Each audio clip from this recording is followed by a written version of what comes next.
When did a colossal idiot completely implode in court? I was on a jury where the defendant showed up in court day one wearing the exact same outfit as the unknown suspect in the video of the crime. It took only a few seconds before the judge immediately called a stoppage. All the lawyers went into the back with the judge and they came out like 7 minutes later and announced that the defendant had taken the plea deal. Wild.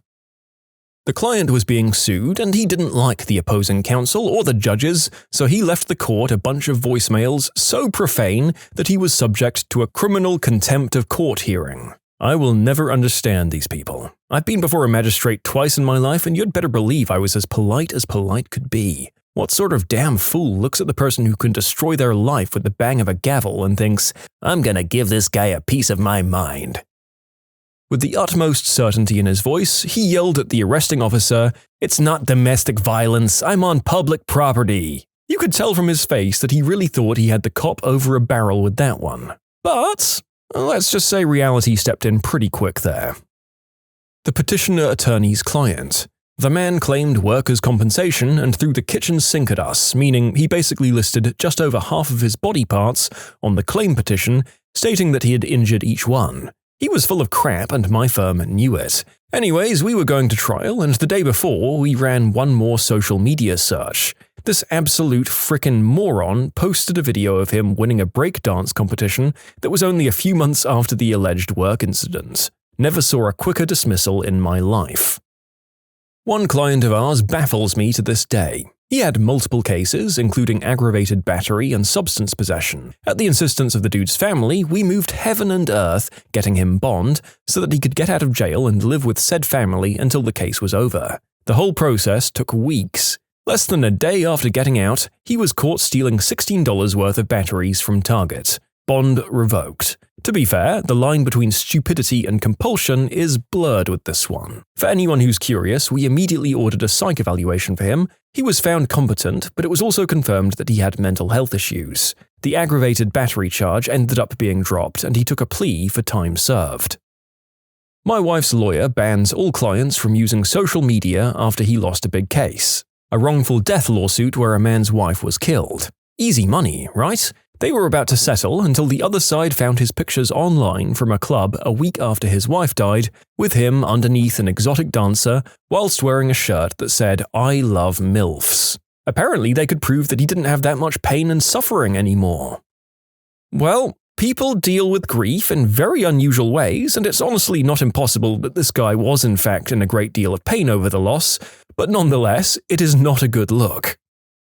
Not in the US, but the judge asked if the defendant was remorseful. If you show regrets, you can have some leniency. No. The guy didn't understand the question, and when he doesn't, he just usually says no.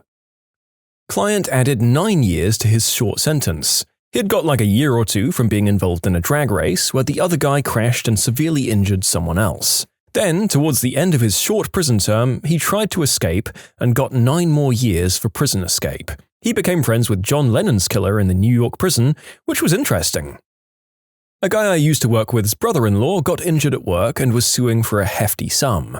The case was pretty much open and close. All the evidence was in the brother-in-law's favor. Until he started talking. They asked him to tell them about the day of the accident. The brother-in-law started out fine until he got to the point where he approached the piece of equipment that injured him. He tells everyone that there was a note on it stating that it was out of order. The brother-in-law then says that he discarded the note and started up the piece of malfunctioning equipment as he had a job to do. That easy win was discarded faster than that out-of-order sign. The worst clients to defend are the ones that think they're smarter than they are. When it comes time for depositions, broad, sweeping statements of how I would never allow discrimination in my office and how I'm 100% sure I never said that are a great way to destroy your own credibility, set yourself up to get eviscerated by opposing counsel, and ultimately turn a nuisance value bullcrap case into something worth 6 figures. The moral of the story? If you're going to ignore the entire day of deposition prep I did with you, just so you can protect your own fragile ego on the record, at least do me the courtesy of telling me to F off ahead of time.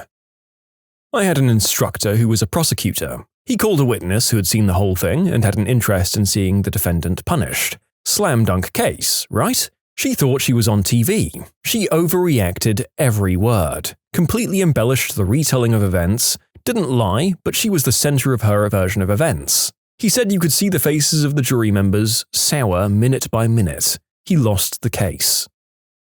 I was defending a client who was accused of trademark infringement. He thought he knew better than the IP attorney assigned to the case, me, and so he went on his company's website to defend himself by basically confessing to what he did and claiming it wasn't against the law and that the trademark owner was a, quote, woke baby who needed to either, quote, learn the law or get back in the kitchen and make her husband a sandwich. I really wish I could say I was joking. I was one email away from negotiating a settlement that would have allowed the continued use of the complainant's mark with limited restrictions and a very nominal fee. Little to say, she saw his website, told us to go F ourselves and dragged it before a judge. My client lost huge. His lack of self-control cost him thousands of dollars. I worked in a firm. Workers' compensation claim, a guy falls down at work and claims he injured many different parts of his body, shoulders, knees, and back. We told him to stay off social media.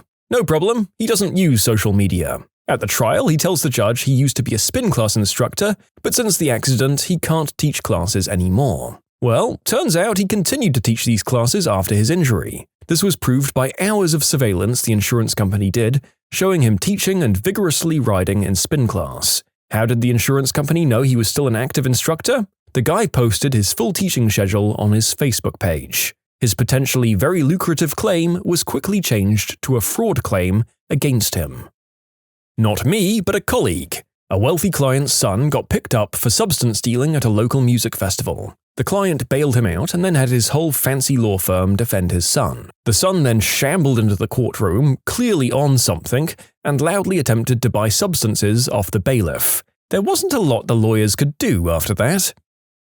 The client was part of a group of people who were involved in the worst sorts of crime, notably particularly horrific forms of the unspeakable act. During their crime spree, one of their victims sadly lost their life. Our guy's defense was that he was just a voyeur. So although he was there, he wasn't involved in the actual murder. He was on bail the whole time, including the trial, up to when he decided to change his story and say instead that he hadn't been there. His sister gave evidence that he'd come home that night covered in blood. He got a long, long time. Paralegal. Once had a convicted criminal explain to me how their murder charge should be overturned because the victim didn't die at the scene of the crime. The victim died at the hospital, therefore the defendant couldn't be charged with anything more than attempted murder. Did anyone see the video of the guy doing an online court hearing for driving without a license? He answers the call while he's driving, without a license.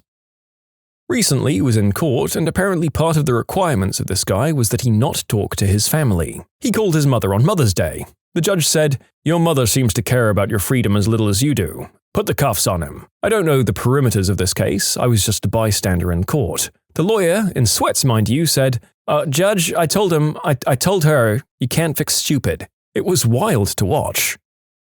I used to review disability claims, so I often worked with clients who had lawyers. A man whose attorney had instructed him not to speak with us directly, which is a very smart, very basic recommendation, called me up to rant angrily that his lawyer was wrong. He could shop for groceries and mow the lawn and do all sorts of housework just fine, thank you. Now, I'd seen this man's medical records. There was no way he was doing all of that without difficulty, so I probed a little further.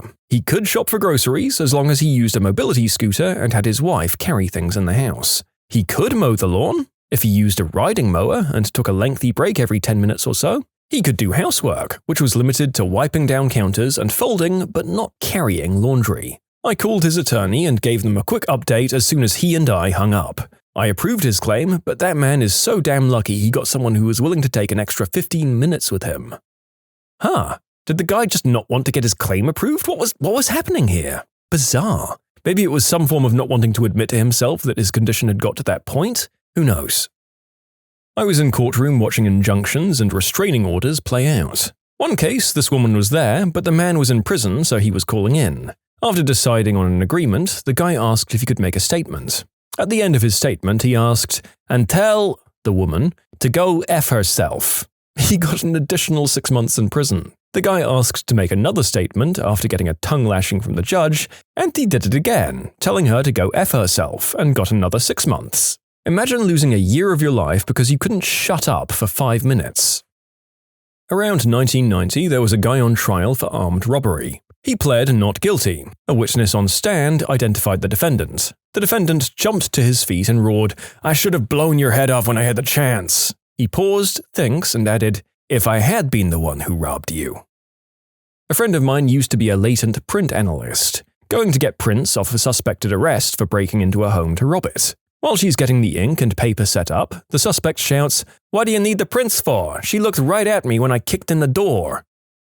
I'm a criminal defense lawyer.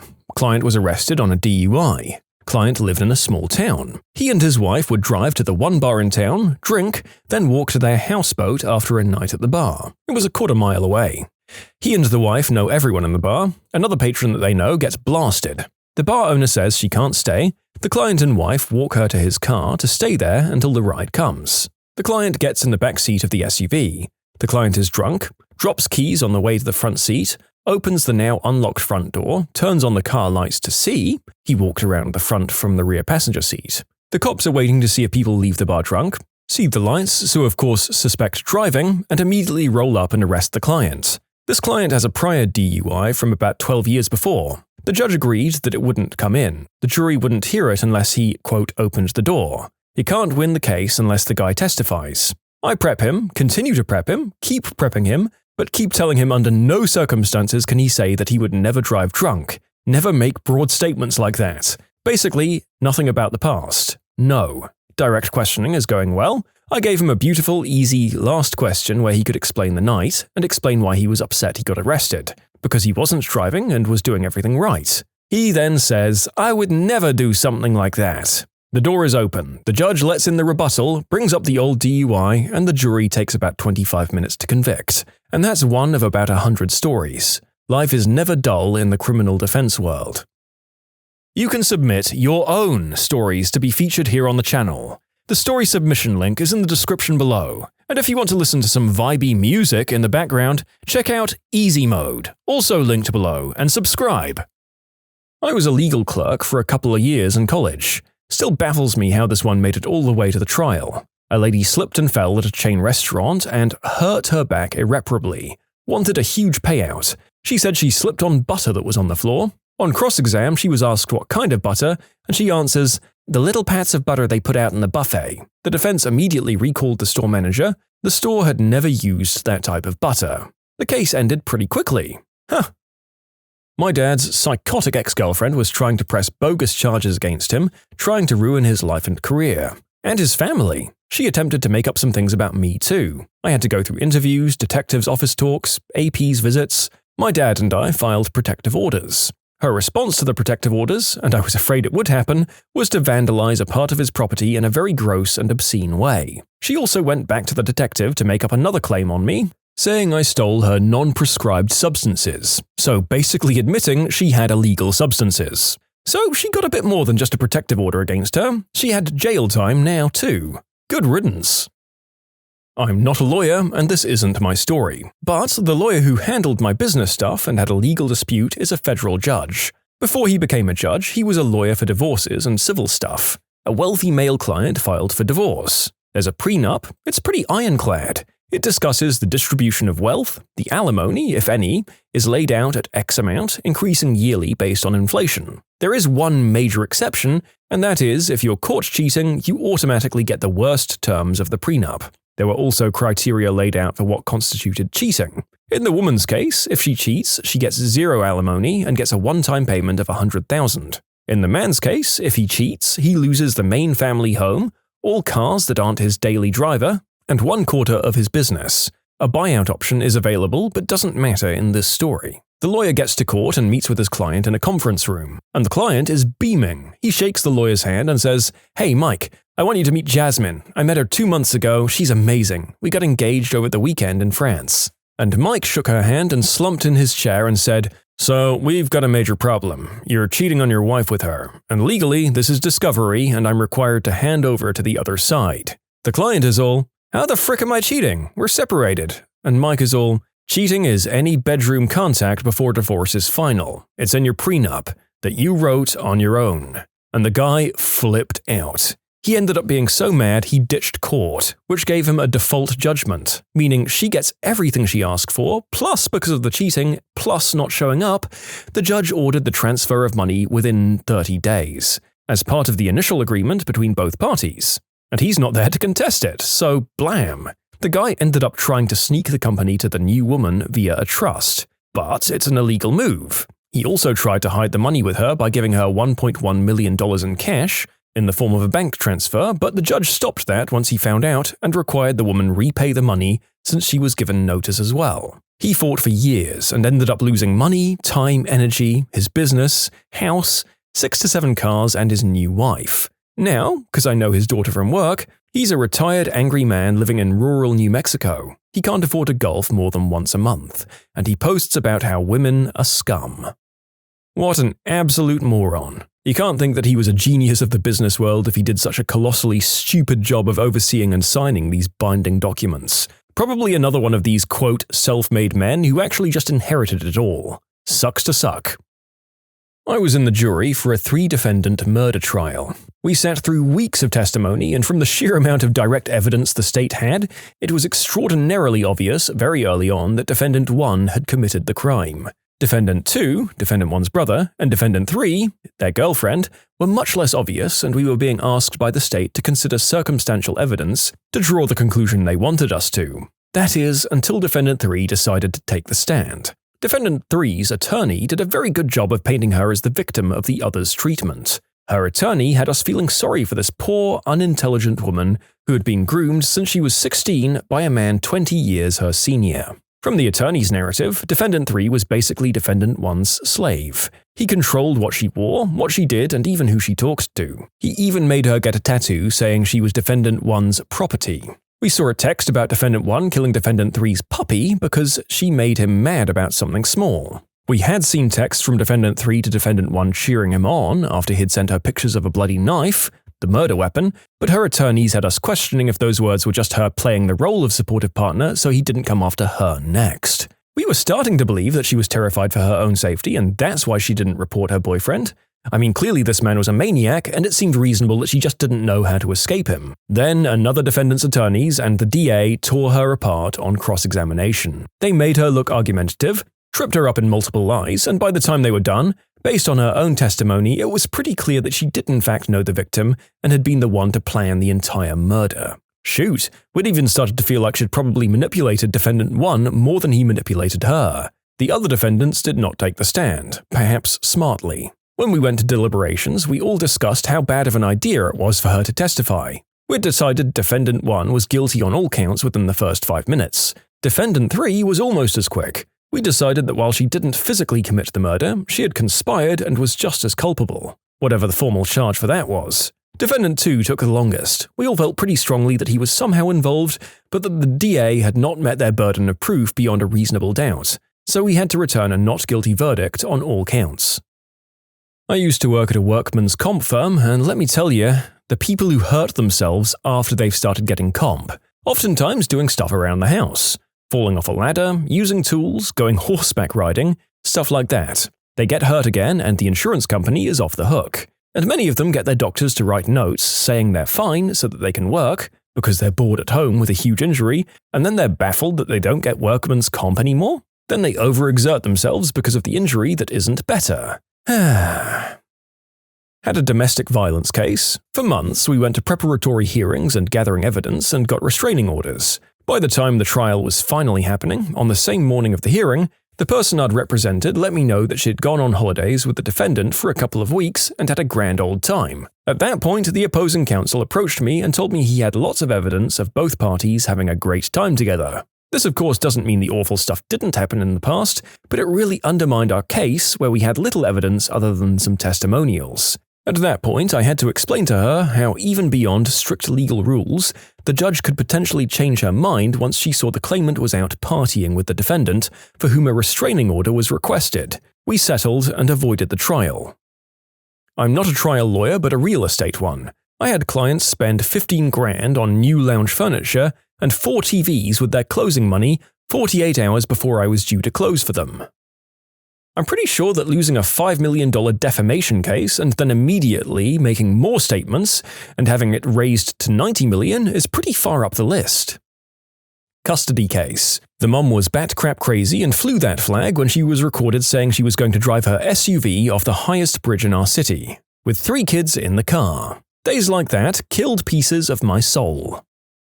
I handle work comp claims. This one always cracks me up. The guy claims bilateral wrist injuries from repetitive motion cutting meat. We get word, aka he posted on Facebook, about him competing in an MMA-style event. We send our surveillance there, which gets this guy fighting with no issues.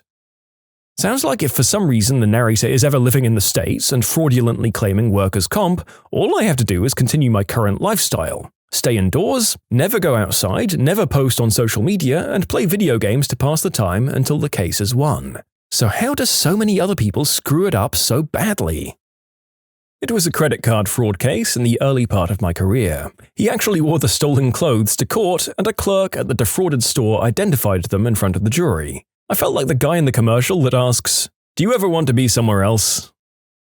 My uncle used to be a prison manager at the local prison in the area of New Zealand where I grew up. They had hearings when the prisoners had done something against the rules. They'd go before a couple of prison workers and explain, kind of like an internal hearing, I guess. Uncle was the judge for a lot of these. One guy had been found with a cell phone, denied up and down that it was his, that he didn't know where it came from, all that stuff. My uncle asked him several times if he wanted to own up, and he absolutely insisted the phone wasn't his. So my uncle said, "All right, well, someone's wasted $100 on a phone then." And the prisoner then said, "Oh, get fricked, I paid $600 for that." My uncle just glared at him. Oh, I miss his work stories.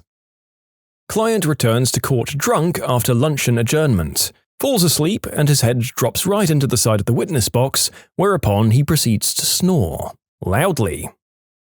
Client charged with DUI, forced by police to give a urine sample on the side of a very busy interstate highway. Any sympathy the jury might have had for the defendant was lost, however, when he fell asleep during the playing of the video of the traffic stop. He had been out all night partying the night before trial. He was found guilty. Then he lied to the judge about what would be in his system during a substance test, and his sentence was doubled. What's the most nobody-knows job that pays really good amounts of money? Nuclear divers. They make repairs in nuclear reactors. It's actually not very dangerous if you don't do it a lot. Water is a very good shield against radiation, and the divers receive a relatively small dose if you compare it to the background radiation we all get during a year of just living our lives. You only have to work once every few months because of the amount of radiation you receive, and you can make up to $100,000 per year. Tube operators. Tube is in the British subway. Because the job is so depressing, whoever takes on the job actually gets paid quite a decent amount.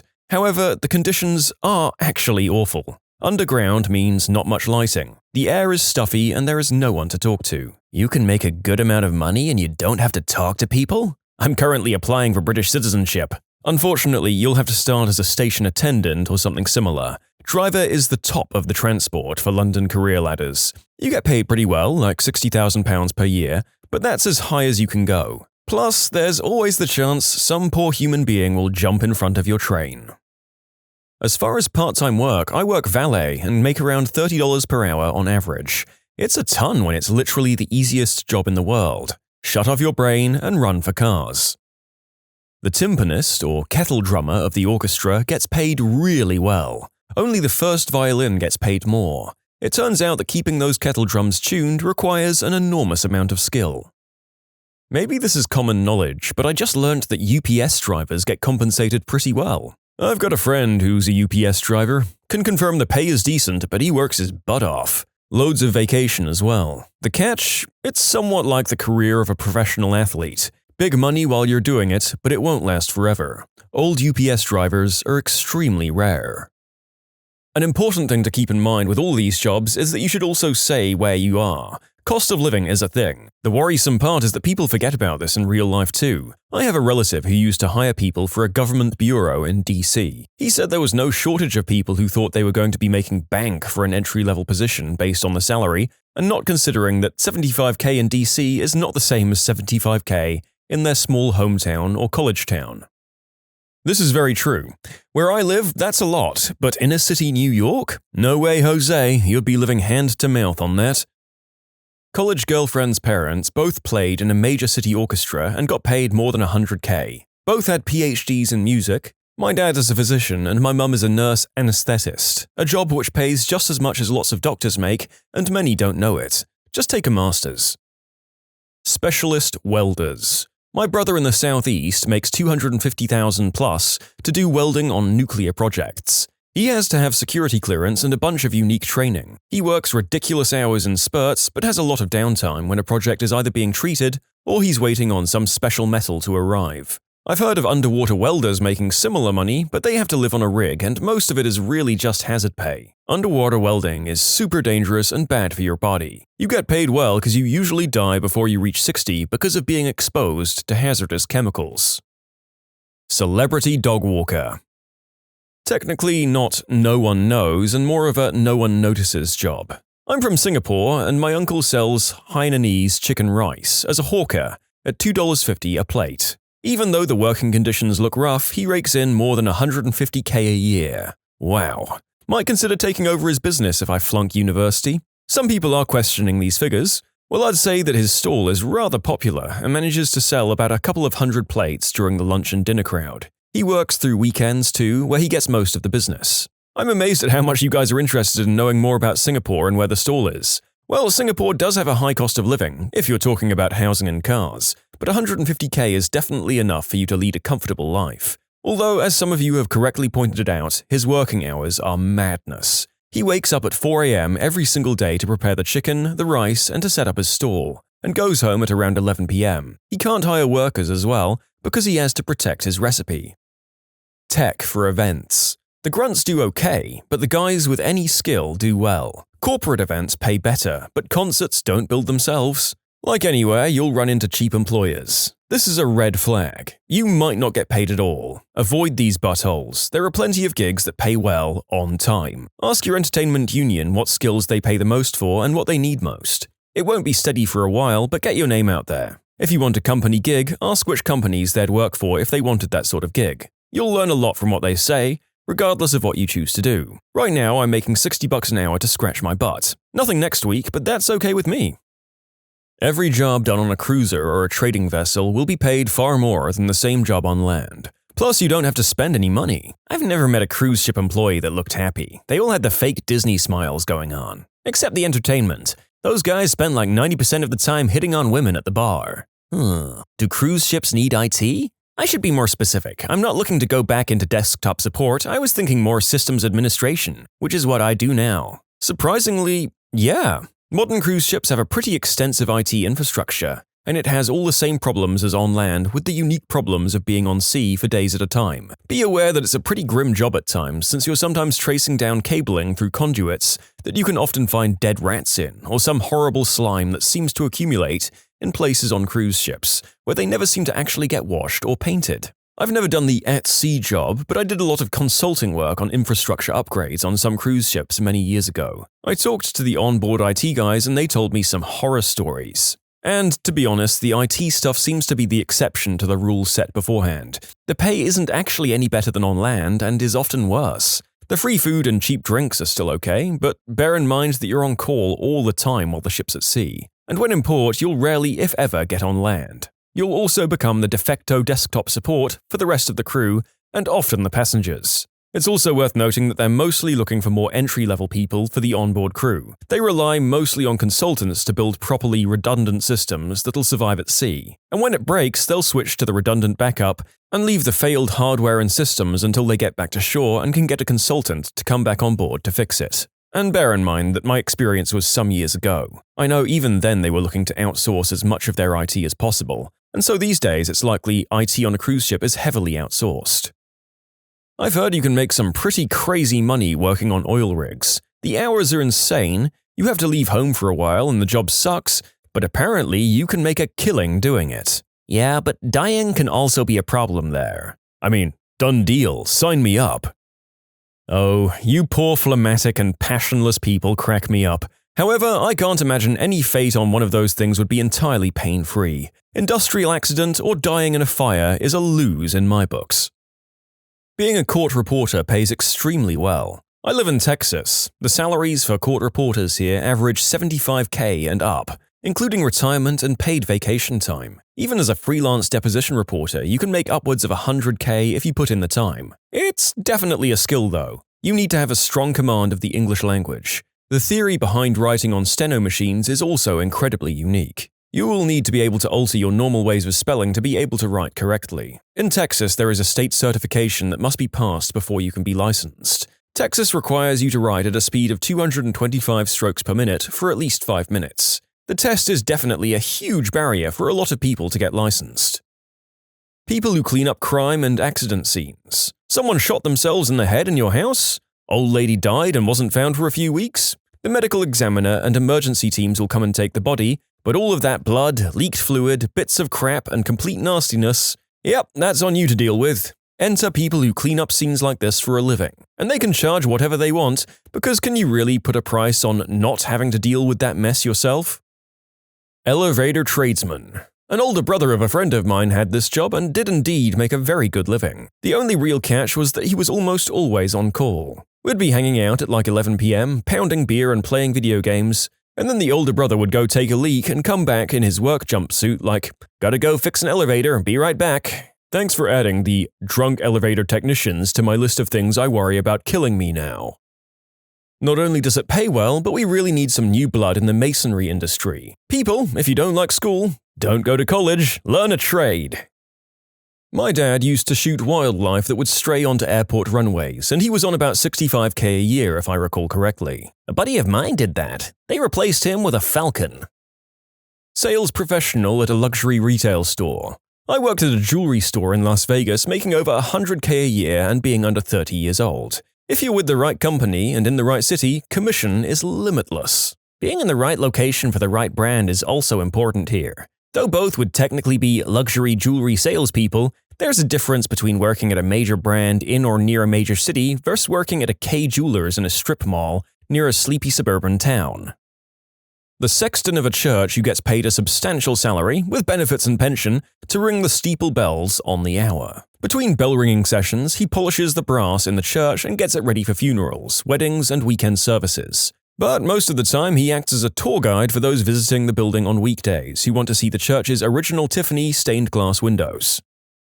Some people put down trade jobs such as plumbing, welder, etc. because they don't require a college degree. After completing trade school, and if you're accepted into a union, you can make more than a decent amount of money and have great benefits to go with it. There are more alternatives than college where you can make a living for yourself, and getting a trade is a great alternative. On top of getting a good job, you also avoid the student debt. Be aware that some occupations are tough on the body. You may not like it so much after kneeling on roofs for 20 years. You can submit your own stories to be featured here on the channel. The story submission link is in the description below. And if you want to listen to some vibey music in the background, check out easymode, also linked below, and subscribe. Health economist. The field of health economics didn't really take off until the late 90s, and it's booming as of today. OECD countries are starting to realize they need more efficient ways to manage and organize their healthcare systems. Countries like Italy are still at ground zero when it comes to economic evaluation of medication or technologies, diagnostic tests, treatments, among other things. The prime example is the UK, which has a completely separate body called NICE to carry out evaluations for the NHS. People with a master's or PhD in health economics are in massive shortage and wanted by pretty much every international organization or technological consultancy or government body, and of course, by pharmaceutical companies as well, and they're paid very, very well. My source? I'm a health economist working for a major international organization. Driving a commuter train in Toronto, Canada, pays $80,000 a year. I mean, you can be high on white snow, you just have to watch your speed. Seems about as good a time as any to remind everyone that any advice given out in these videos is generally free speech compliant stories submitted via the internet. Personally, the narrator does not recommend working any sort of machinery, let alone commuter vehicles, while doing that or any other substance. My father is a welder and has done work as a plumbing assistant. He's always worked factory or machine operator type jobs, but he always had a steady side gig by doing welding and fabricating on the side out of his backyard shop. When he'd get laid off, as is common in factory work, he'd just ramp up the welding to full time. When I needed veneers for my teeth as a preteen due to staining from medication I had to take as a child, the insurance deemed it as cosmetic and wouldn't pay. It was $900 a tooth and I needed 4 of them. He made the money in 2 months out of the backyard shop. I don't have a college degree, but I make around $70K in Wisconsin. Industrial inspection, NDE or NDT, mostly checking high-pressure welds with X-ray, magnetics, etc. Downside is the hours. I'll end up working around 80 this week, and you don't always know your schedule, but it's alright for a mid-20s guy without kids or too many responsibilities. It took me about 2.5 years to get to this level. Started around $13 an hour and now around 25. Company paid for me to go to class and get my certifications, which is how you get the raises. I was a merchandise roadie. Upfront pay was between $100 to $200 a day. My per diem was $6 to $20 a day. International travel was free. Our accommodation in hotels and tour bus bunks were free as well, and you could rent a place anywhere you like because it's not like you're commuting. Travel from your location to the starting point of the tour is usually free, though living within an hour of the capital city helped me get work, as a lot of tours started there. Food was free. Alcohol was also free. You had to pay for your own substances, though, unless you were a hot girl. Riding around with bands on tour buses, accruing stories and seeing the world, hard labor every day. Your job is sometimes excruciatingly hectic. I was once in Cologne and sold 13,000 euros worth of 3 Doors Down t-shirts in one night on my own, but in a sense, free. I toured with Adele 3 times, LaRue 3 times, Lenny Kravitz, Interpol, Red Hot Chili Peppers, and tons more. Smaller acts were way more fun, especially metal bands, but nobody gets excited when you say you toured with AmITheA for 2 months. God, that was the best part. Between the ages of 19 and 27, I toured constantly until I gave it up to make an animated series. Now I'm 30 and we're about to start pitching a new pilot. Pipe fitters. Sort of a different version of an HVAC R-Tech, primarily focusing on industrial and commercial. In Colorado, a good pipe fitter can make $75K a year before any overtime, by the time they're 22 or 23. That's with basically no student debt accrued. It's a job that's always in demand too. It can be a tough job, but you'll never hurt for work. No idea if this is true or not, but when I was in the army, we were told that parachute riggers, the people who pack parachutes, work by just having a certain quota of chutes they have to pack per day. Apparently it's a very boring task, and the longer they keep going, the more likely a mistake will be made. Because of this, the guys who've been doing it for years and are really good at it complete their quota for the day in about 2 or 3 hours, so they're home every day by 11. I know a guy who's an emergency medical technician for an overnight shift at an oil rig in Alaska, I believe. He sits on Path of Exile all night in his trailer with Wi-Fi and a laptop. He's been working for 2 years and has had 3 calls, one of which was only a bear walking around in the vicinity of the outer fence. Makes about $200,000 a year. Repairing equipment in a clean room. No education necessary. Very rare to see a tech with a degree. The clean room is kept at 65 degrees Fahrenheit, you're wearing a full suit over your street clothes, and everything you work on requires gloves, so your hands stay dirt and callus-free. Don't tell my boss, but the job is actually fun. I'm sitting right now with my co-workers and I read them this question. We all agree our job as independent insurance adjusters should be added to this. We're currently working auto flood claims for cars damaged from Hurricane Matthew. Our pay rate is $39 an hour and $58.50 overtime per hour. Anything over 40 hours is overtime, by the way. We're working 7 days a week, 11 hours a day, so it's very lucrative. There is travel involved and you never know how long any particular deployment will last, but I recently finished up a 2-year deployment working a desk job making a similar rate, although that was only 6 days a week. I crap you not, a professional determining whether a young chicken is a male or female can earn $60K a year. At least according to an article I was reading in Business Insider a while back, so take that for what it is. I mean, that's not retire early money, but I think it's crazy high for feeling chicken bits for a living.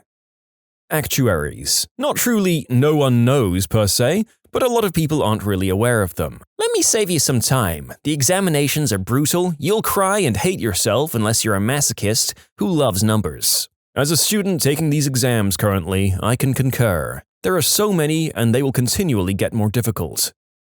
The narrator has just read up on what this is, and no thank you. Being slaughtered in school and then subject to lawsuits when you inevitably fail to predict market upheaval sounds like it's not worth it in my book. Working on a billionaire's yacht. They don't drive, cook, or clean or serve themselves.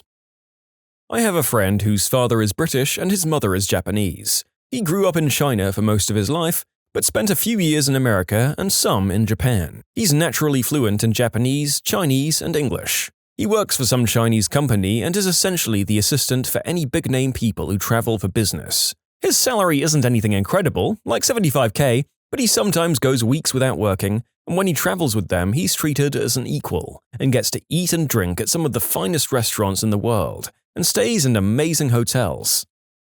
Radiologist. Most people don't know what we really do or our contribution to their care, so much so that the American College of Radiology put out a campaign, Face of Radiology. A white guy can pretty much go to China and get paid to be a white guy, either teaching English, no teaching experience required, just need to speak English, or being paid to sit in on business meetings pretending to be an American investor. Giant crane operators make tons of money. Even small crane operators can do pretty well. Being a flight attendant for one of the good international airlines. My friend works for Emirates, and it's pretty much the ideal job for someone without a family. The salary is awesome, you only work about 14 days a month, you travel the world for free and enjoy mini vacations wherever you go, stay in 5-star hotels for free, get set up in a luxury apartment in Dubai for free, get discounts on international flights for you and your family, among other things. They had a yearly open call where everyone who fits the requirements can apply. They usually make announcements on their website and Facebook page. That's how she got in. They're pretty picky though. If you pass the initial screening, you have to get through a series of interviews that get more and more selective each round, so only a handful of people get the job in the end. Anesthesiologist's assistant. They work under the direction of licensed anesthesiologists, specialist physicians, and as part of the anesthesia care team. They start at $120K and move up to $160K per year. Custom cabinetry construction. On average, assuming the craftsman already has the tools on hand and knows how to make boxes already, the cost of custom making the average plywood kitchen cabinetry set, top and bottom cabinets including all wood, stains, handles and screws, not including countertop, runs about $700 to $900 in material costs, not including the labor. However, due to making the doors custom, they can charge upwards of $20 to $50K for a few days of work. There's a lot more to it, but the actual material and skill cost for making a bunch of boxes is way lower than what the average homeowner is being charged for custom kitchen cabinetry. Plus, there's a crazy huge demand for custom kitchens due to HGTV. Every middle-aged housewife wants a wine fridge. A guy used to pay me $30 an hour to cremate bodies. It's easy and I just listened to music the whole time. Kinda cliche, but I had death metal on full blast while burning bodies. Pretty cool to be honest. After working in an office setting for my entire life, I've deduced that the money has to be amazing for printer, copier, and fax machine repair people. A never-ending list of work and overtime from what I can see. I'm convinced that there's an unwritten code that requires them to leave the machine in worse condition than what they found it in. Supply chain pays well and isn't overflowing with applicants. Most people at universities have no clue this major exists. I'm a college recruiter and sometimes struggle to find qualified supply chain candidates. The reason no one at universities knows it exists is because you don't need a degree to get into it. Can you handle a project and its components from cradle to grave? Can you properly maintain an inventory to support the project? Can you keep it within, or better yet, under budget? Congrats, you're winning at supply chain. My source? 5 years in supply chain management with a defense contractor. No degree or previous experience. Got no gag reflex? Enjoy other people's number twos? Have your scuba certification? Become a construction diver. Make $10,000 to dive into wetted structures at the wastewater treatment plant. You're usually done in about 4 hours. Well, 6 if you count the shower. It's a tough job to find, but being a technical writer for imported things. My job was to take the directions included with the Chinese-made DIY furniture, which were in horribly translated English, and rewrite them to make sense to the average English speaker. I did it informally and got a couple of grand per assignment, but the company I did it for went out of business and I wouldn't even know where to look for that kind of job again. I found it through a relative the first time. What's a toxic behavior disguised as a virtue? Mum says several people on her Facebook are angry that they were told their services weren't needed when they signed up to town's volunteer services to help folk during the crisis. We had an amazing number of people come forward. They're mad because they want to help and do their bit. And honestly, she realized so many of them are the ones who do charity drives and stuff like that, just to show off how much of a #good person they are, and to have others praise them for being a #good person. The ones we know who are helping are getting on and doing it. Odd picture or post, but certainly not what these people would be doing. This weirdly applies to the service industry as well. People will literally throw tips at a barista to prove that they're a #good person after just belittling us. They get angry when we say at our store we can't accept tips, because how are they supposed to get that good person fix now? It's so weird and gross. The opposite of this also exists. There are people who crap on others for genuinely just trying to do the right thing and claim that they just do it to seem like a good person. Especially on the internet, the terms SJW, white knight, or simp have lost all meaning due to this. Supporting a person to a fault. In other words, being an enabler. Especially when they call it loyalty. People will defend the most effed up crap from their friends and be like, "I'm loyal." Like, no, call out your friends for being crap when they are. When people get involved in and regulate other people's relationships, they try to act like they're helping, but they always make it worse. Grand romantic gestures. I teach high school, and it's crazy how many times you see a kid basically bully their crush into being with them. They make this huge public display, and the kid is too shy to say no in front of everyone. It's embarrassing and distressing for that poor kid. I had a guy surprise me with a date. He lied and said our friends would be there. It was just him, me, and a horror movie. He brought me a necklace and chocolates. If we'd actually been dating, it might have been a nice romantic gesture. We weren't. We were barely friends. Hollywood can definitely warp the ideas of boundaries and consent. I can't see that working in this day and age. Or maybe it never worked in the first place, I'm not sure. I do know that if anyone tried it on me, I would be mortified, he says, beating off hordes of imaginary admirers with a stick. Overstudying, overburdening, and excessive academic anxiety and self-doubt does not make for a dedicated pupil, but an unbalanced and miserable human being instead. This is so common in Asia, the whole competitive environment of those studying more and getting better grades. Was watching a YouTuber earlier talk about how journaling during quarantine has helped him get through some old traumas, and he said one of the issues that it brought up was this. It was really jarring for me to hear that he's basically got PTSD from exam taking and Asian study culture. If the YouTuber didn't mention, or just if you haven't heard, I'd urge you to look up just how important tests in Asian countries can be. Anything from bribing police to ignore cheating, to parents climbing buildings to help their kids cheat. It's honestly unbelievable, and I can 100% imagine that stress seriously affecting someone. People saying that they did stuff that directly affects us without our permission for looking after your best interests. I have a similar neighbor. His thing is speed limits. He stands at the edge of his driveway shouting at cars that he thinks are going too fast. He makes his own unofficial speed limit signs, and he complains to each neighbor about how all the other neighbors ignore him. My neighbor really just needs a cause to fill his time. I wish he'd take up needlepoint or model ships. Self-sacrifice. Sometimes, sacrificing some of your time and energy is important. But you've got to remember that if someone or something is important to you, it doesn't mean you should cut pieces off yourself or burn yourself out for it. It goes double for if you're caring for someone. If that something or someone is that important to you, you need to make sure that the support you're giving remains consistent and sustainable and doesn't take you out. We often forget that in many cases, when you're caring for someone, that person's well-being is also tied to your well-being. And if your well-being suffers, that person you're caring for will suffer as well. And if they're worth caring for, they'll notice that you're suffering, and it won't be great for them either. The workaholic. It's fine to work hard at something you love, but not at the expense of everything else. Especially if you use it to put down everyone else who knows how to set boundaries. Teacher culture is like this so much. I know we lack a lot of supplies, but I've got 3 kids. I don't have $500 to spend at Target at the beginning of the year, and 3 days to come in and decorate my room to the perfect school colors. I leave at the end of the contract time, and I work from home after the kids go to bed. But since the others don't see me stay at school until 7 or 8, apparently I'm not working. If you don't sponsor clubs for nothing and work yourself to the bone, you're not a good teacher, apparently. My test scores are phenomenal, but I get so much crap for not volunteering to chaperone a dance. Persistence in relationships. It's always sold in rom-coms and in relationships, but usually your persistence is a complete lack of respect for other people's boundaries or holding on to things that aren't working out. When you tell people how you're feeling, to vent, or when they ask how you're doing in general, And then they one-up you to make you feel like you don't get to feel tired or sad or stressed because they are clearly having a harder time of it than you are. I was tired from school and work one day, and I told my old roommate that I was feeling a little tired, and he hits me with, "Oh, you're tired? I only had 5 hours of sleep and I had to wake up early this morning because I had PT." He's in the Reserve Officers Training Corps.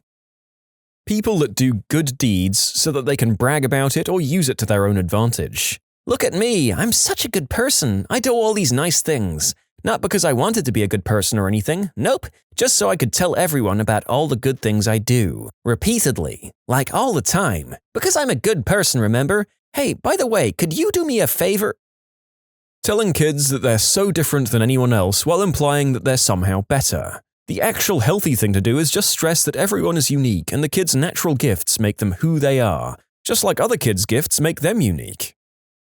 Working for exposure. This one gets me because companies use it as an excuse to not pay someone or not pay them the amount they deserve. They claim exposure is your payment, but last I checked, exposure doesn't pay the bills. The entire "I have a strong personality" kind of people, and then when they follow that up with "people either love me or hate me," you know that it's heavily weighted to the hate side. My boss excuses her really crappy and just plain mean behavior as a strong personality. Nope, you're just a butthole. Yeah, I've never met a person like this where it wasn't code for "I'm heavily unpleasant to be around." Take your strong personality and use that strength to hurl yourself to a different locale, please.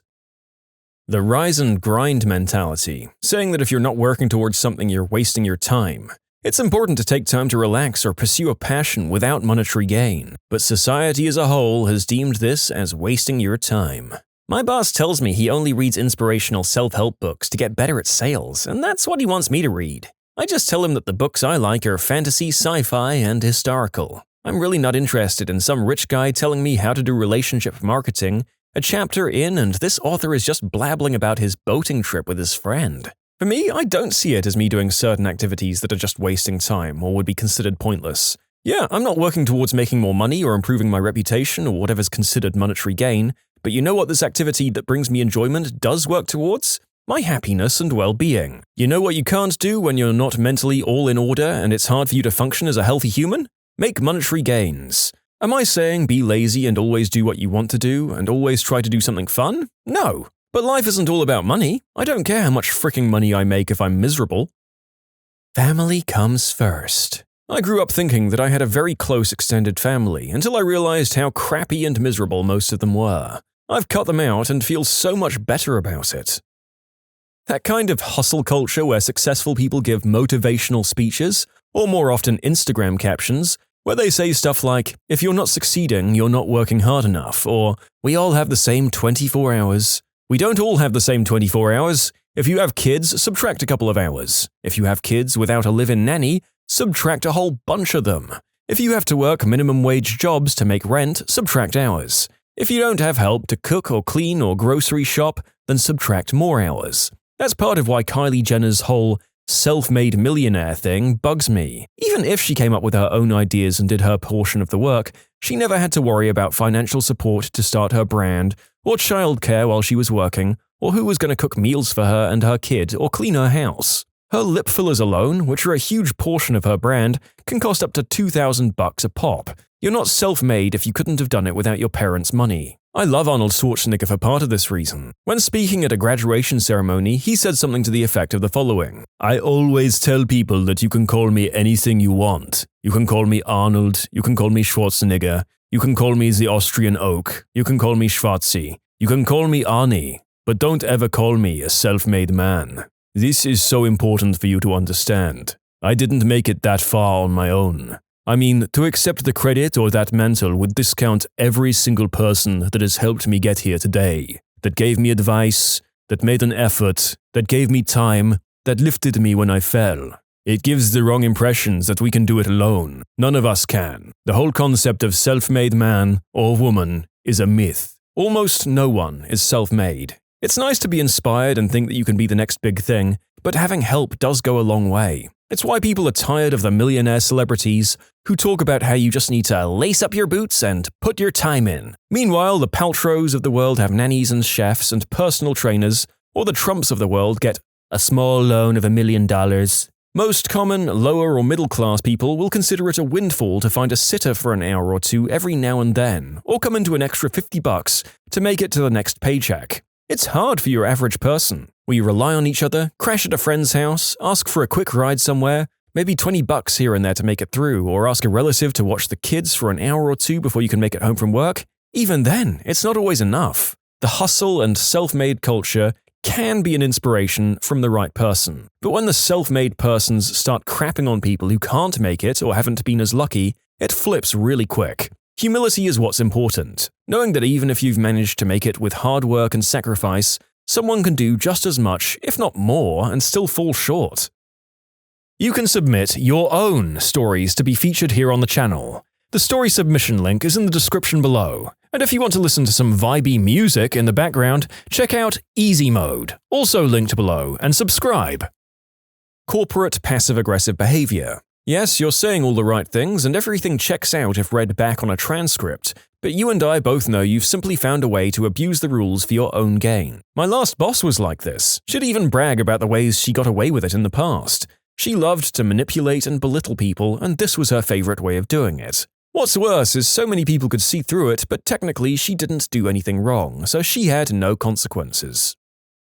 Toxic positivity. Basically, people who try to find the good in everything. There's a lot to be said for having a positive outlook, but it quickly becomes toxic when you start lessening the impact of people who are awful to the ones you love. For example, I'm sure your parents still loved you in their own way. Or when you trivialize people's sadness. So you got fired. It just means you need to pursue a new opportunity. Sometimes, the appropriate answer to a situation is to just acknowledge that things suck. Sometimes, other people need to vent. They don't want a solution, they don't want you to tell them it will be alright, they just want to release the tension in their chest by venting to you, and to hear you say, yeah, that is bullcrap. And a lot of the time, whoever they choose to vent to is someone they trust and are comfortable with. I usually feel a little flattered when my friends vent to me. And if there's something you think you can help them with, wait until after they vented. Let them get it out, let it calm down, and then make the suggestion. It will always go so much better.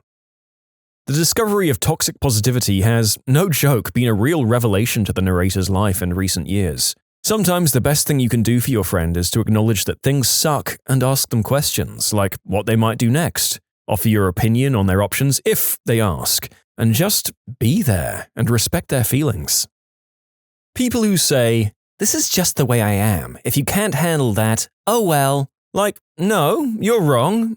I understand to an extent that if people don't like you for being yourself, they can go F themselves, but if you're a person who seriously doesn't know how to speak to people or are just rude in general and claim, that's just how I am, you're wrong. People need to know that it's not okay to be rude or obnoxious, and that you should be able to know the difference of being yourself and just being a jerk. Steve Jobs was Exhibit A for this. He was known for treating people like crap, and not just his employees at Apple. Waiters, hotel staff, whoever. And it wasn't because he didn't have it in him to be kind and generous, because he did turn that on when it suited him. He just chose not to care that his cruelty hurt people.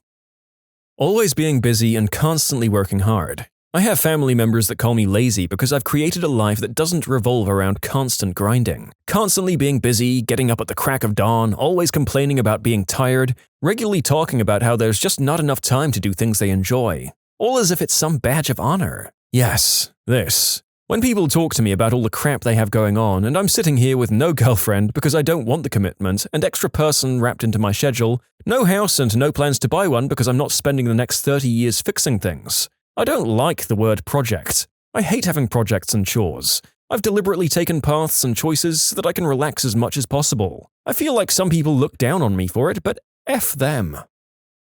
Being the supportive friend or significant other who'll never say no, even if it's a really bad idea. Kindly let me help you, or you'll drown, said the monkey, safely putting the fish up in a tree. Alan Watts. People who record themselves doing something nice for someone in need. I'm all for helping people, but the minute you bring your own camera crew, it loses all meaning. Yeah, I know someone like this. She's kind of a guru of kindness in some circles, but it's fake. One particularly troubling example was something she wrote about how she was so there for a dying friend. She included many photos of herself by this guy's bedside while he was in a coma, despite her totally ignoring him while he was sick and not in a coma. and wrote so much about how painful but conducive to growth this whole experience was. In reality, she's a selfish, awful person who wouldn't bend down to save a puppy drowning in a puddle without a camera around. I once saw her yell at someone for being helpful to a stranger without any fanfare. "You have a Jesus complex. You're acting like being kind is nothing, like it's not a sacrifice." Probably because it tees her off every time someone is actually the way she pretends to be. Being offended on behalf of another person without knowing or wanting to know their opinion. People that say they're always 100% honest and aren't afraid to speak their mind. It's definitely useful when needed, but normally just makes a person seem insufferable and rude. Brutally honest people care more about the brutal than the honesty. Absolutely. If you're going to be honest, at least have some tact. The attitude of the person saying honest stuff can go an awfully long way depending on whether they're just being rude or they're also offering solutions too with their honest advice. Unwavering loyalty. No, sometimes people don't deserve it and you shouldn't be ashamed to let them go. Constantly being so quick to call people toxic just because you had a fight or disagreement and you don't like it. Obviously, if someone is a mental or physical bully, then sure, I've got a few people out of my life too. But the culture we've created has people cutting each other off over everything. No one learns loyalty, conflict resolution, and no one is allowed to grow. Also, too many people have become too proud to acknowledge their wrongs and say sorry when they need to. Everyone needs to relearn how to 1. Resolve conflict in a mature and rational way, and 2. Forgive each other, and 3. Apologize for your own actions. People that are always worried for you, but they are just expecting the moment you make a mistake or be under a bad situation so they can feel relieved their lives are a little better than yours. Like most things in life, an Oscar Wilde quote is relevant. Children begin by loving their parents. As they grow older, they judge them. Sometimes they forgive them. Helicopter parenting. That crap scars you, makes you unable to function like a normal adult, and struggle to make your own decisions when it comes to responsibility. Funny you should mention that. I believe we've had at least 2 videos specifically on helicopter parenting on the channel. Self-promotion aside, it sounds more horribly traumatic than the comical metaphor name would suggest. Sweeping issues under the rug for the sake of peace. In other words, being the bigger person. Over-the-top kindness often masks agenda. Charisma goes a long way toward hiding something darker. Constant self-diminishing and downplaying your abilities as humility. Just accept and recognize that you're pretty skilled and have a lot of experience in something, instead of saying that it's easy, that anyone could do the same, and the list goes on. My stepmom was a doctor, and one thing she told me that they drill into you in medical school is how to take a compliment. Because if a family thanks you for saving a loved one's life and you respond with, "Oh shucks, 'tweren't nothing," that's actually an incredibly insulting thing to say to them. The polite thing to do is graciously accept the compliment. Aggressive self-care. Sometimes people use this as a hard stop to get out of things that they don't want to do, because you can't argue with someone saying they need self-care. But there's a line between doing what you need to do in order to bolster emotional and mental health, and being lazy or taking advantage of people who want to support self-care more. Overprotectiveness. Not the general caring and protecting of someone, but a lot of people seem to think it's so adorable when someone is super overprotective over someone else. I'm not weak. I can do things by myself just fine, thanks. Ensuring success. Don't tell your kids that they'll do great things. Don't say that you'll kill it. Give people reasonable expectations and realize that they're normal. Giving and being selfless can sometimes extend to being a doormat. Some people specifically put themselves in positions to be used in order to guilt or manipulate or feel worthy and needed. Always saying what's on your mind. People who claim to have no filter are generally just rude. It's much more commendable to know when to shut the frick up. The super-ultra laid-back mentality. Not everything is okay. Not everything is a joke or is cool. It's good to have boundaries and to take things seriously.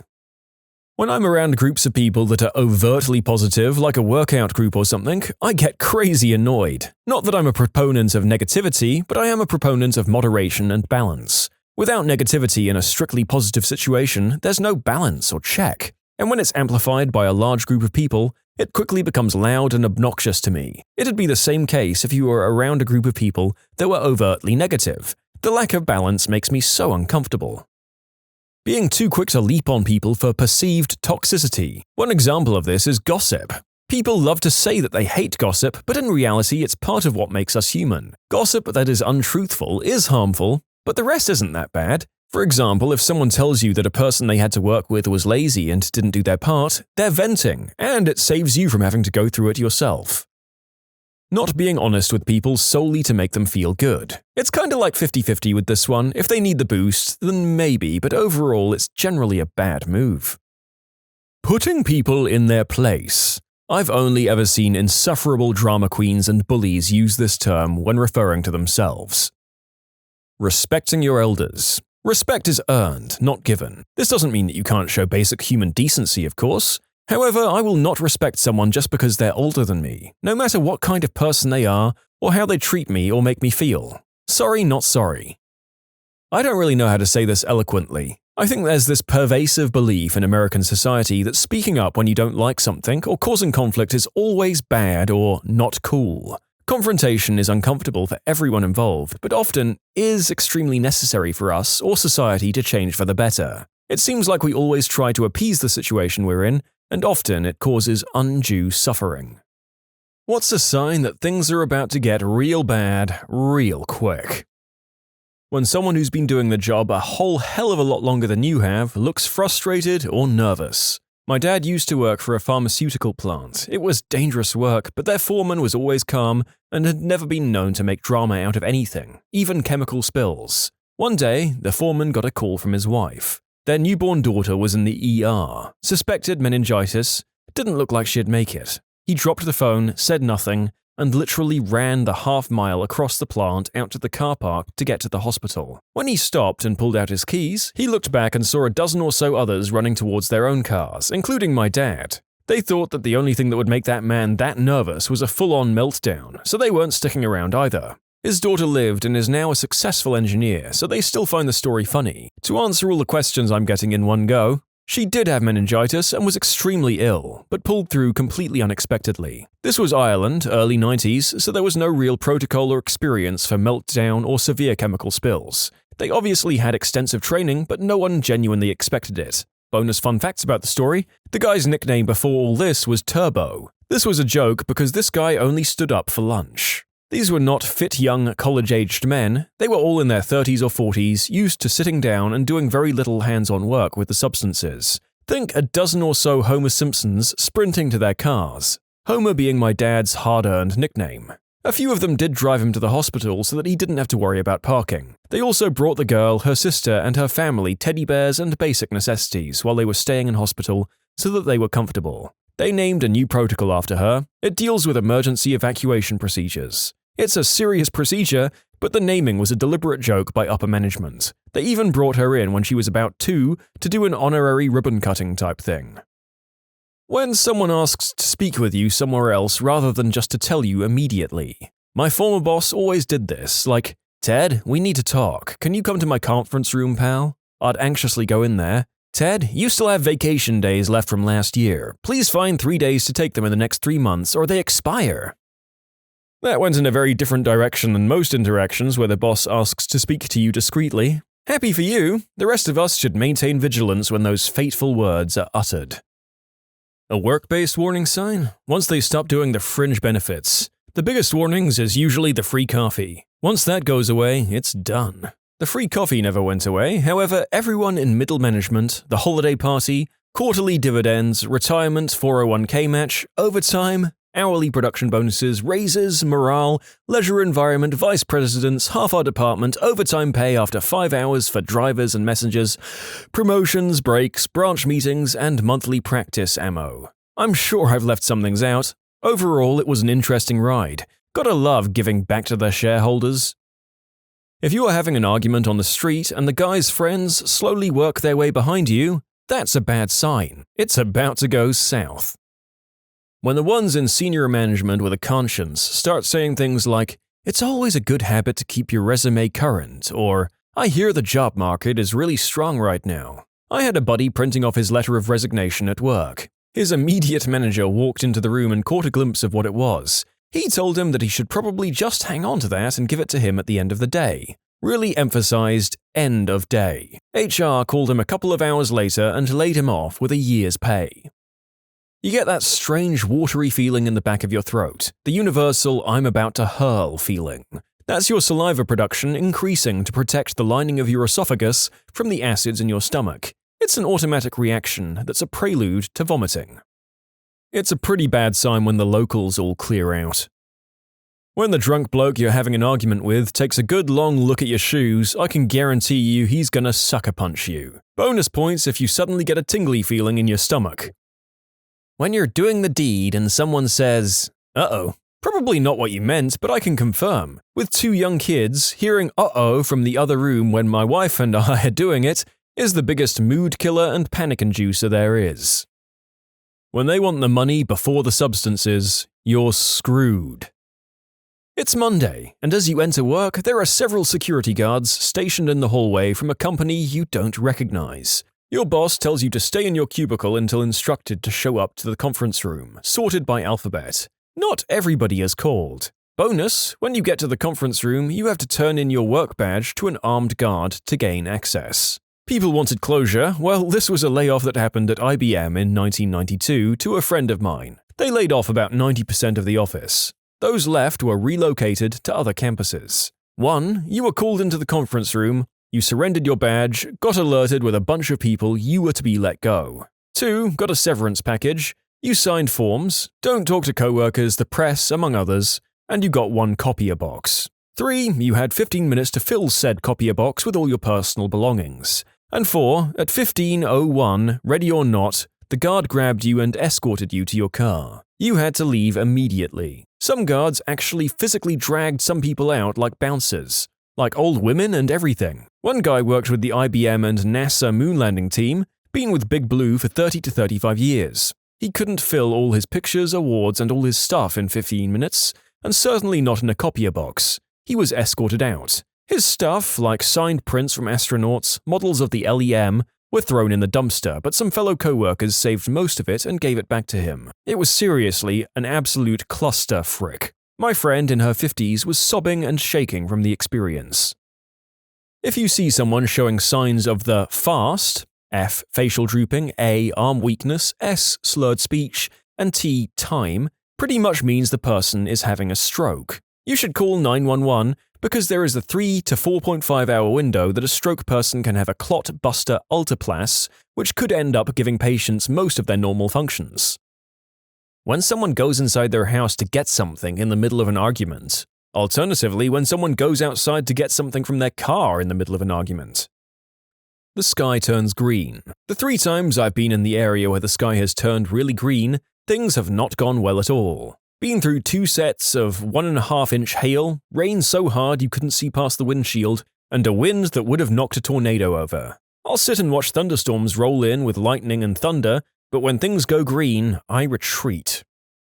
In England, someone saying, "Right," especially if it's said as they're getting out of their seat.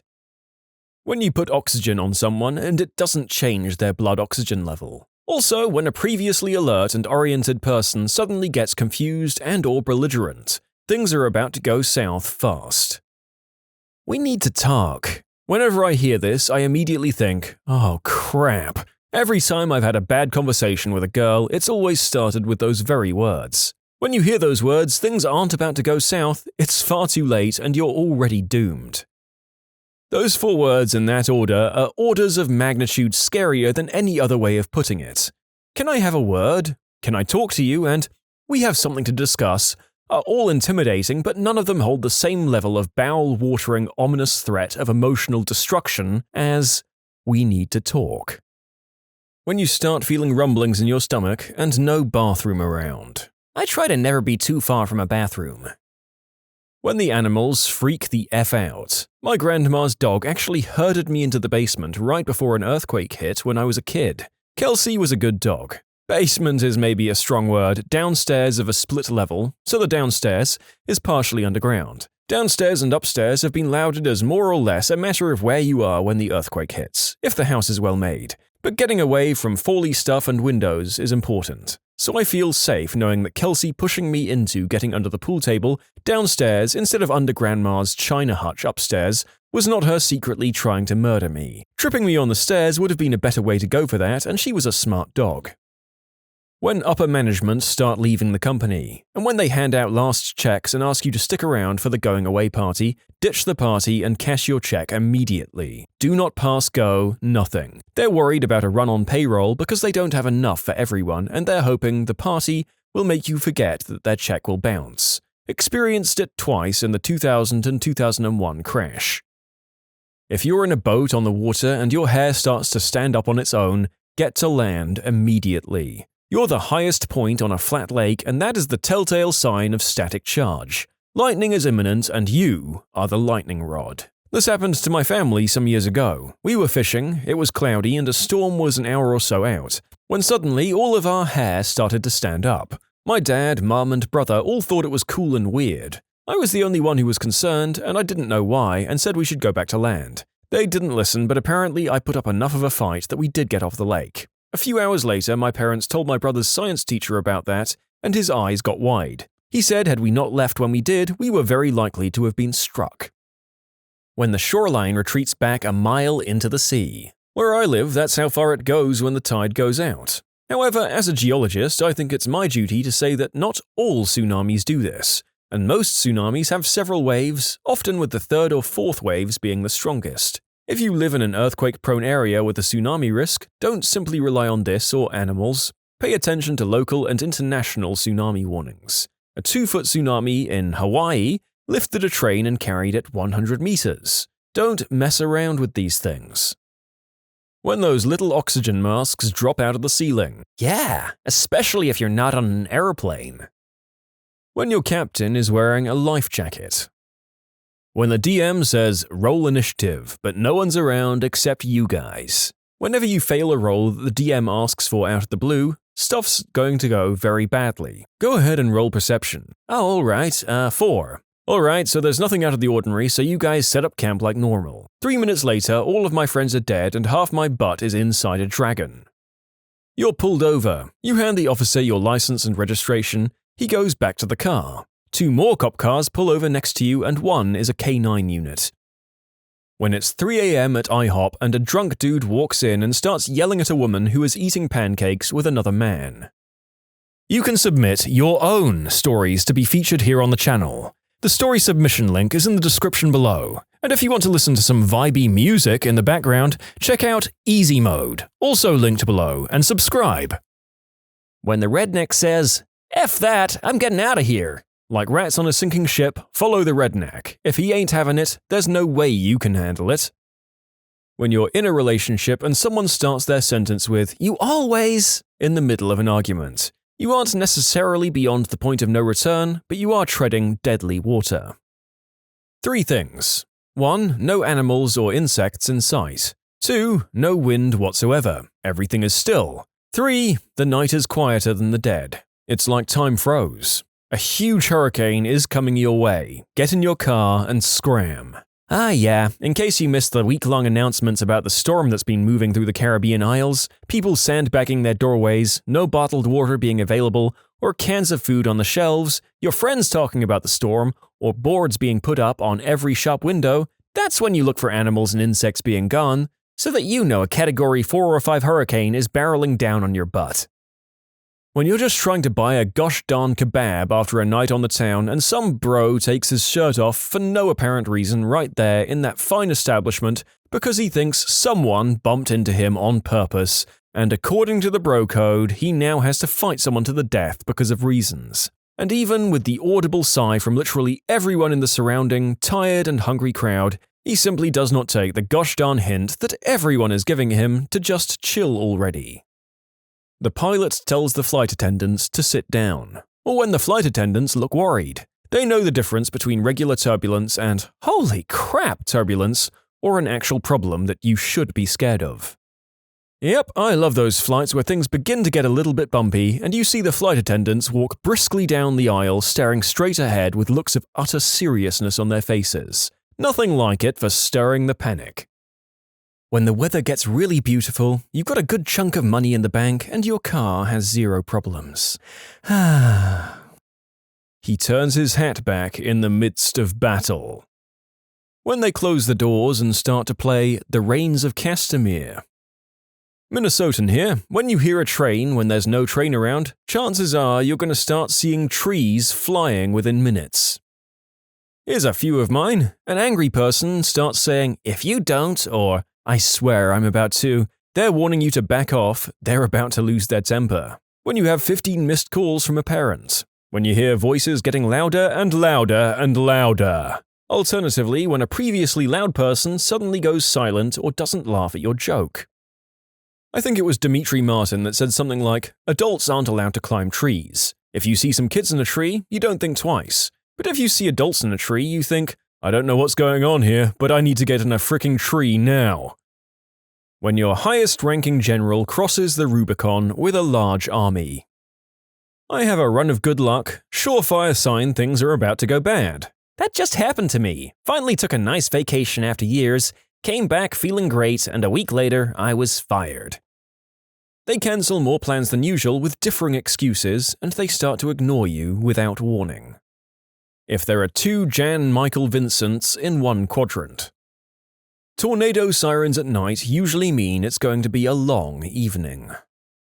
When your teacher has a smug look on their face and says, "Put away your notes, class," you can look around the room and see the fear in our eyes because nobody has studied for a pop quiz. Or if you hear a loud, obnoxious voice behind you saying, "Oh my God, is that you, blank? It's been such a long time." When the angry guy who got kicked out of the party goes out to his car and then walks back in all calm. Get the F out of there because he's about to start shooting. You're in a canoe down the river and banjo music starts playing. Jim Cantor of the Weather Channel shows up. When she puts her hair back with a hair tie. Wait, I might be thinking about something else. 3 things. When a folding chair is thrown into a crowd. When shots are fired, or when she says, "We need to talk." 1. Angry crowds. In Afghanistan, we were clearing out IEDs and I was in a vantage point to cover my bomb squad and the rest of our unit. I turned around to grab something from my bag and this large crowd was out of my hearing range, but I could see the swarm going down the streets, gathering more people as it progressed. I signaled my guys to pack it up. We got out just in time. Our APC was Molotoved as it was leaving. All that because of an earlier event where an IED went off and hurt some people. It wasn't even our team or even our country, but it didn't matter. And 2, maybe it's a trick of the mind, but stuff tends to slow right the frick down and a weird silence drops. That feeling is fricking terrifying. Faster flowing water.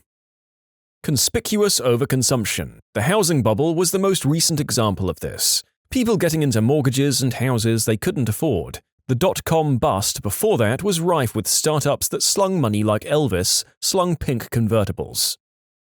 When the patient says they're gonna die, a sense of impending doom is a bad sign. Stuff is about to go down south. Not today is what I usually say, and sometimes I'm right. I once heard a story from a doctor quite similar to that. He said that patients screaming and saying that they're going to die usually don't. He said one patient he had suddenly went quiet, leaned back into his seat and glassed over. The doctor said that's when you get that sense of impending doom that just makes you go cold. All the staff in the room went from, "Okay, let's get this guy patched up," to, "Oh, frick."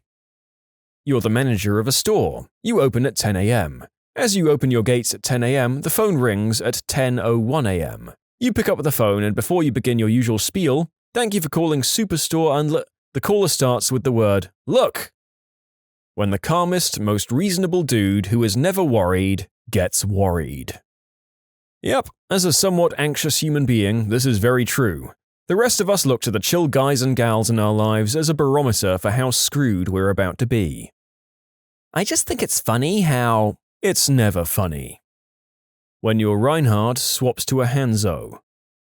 When a herd of animals are headed towards higher ground, it's probably a good idea to follow them.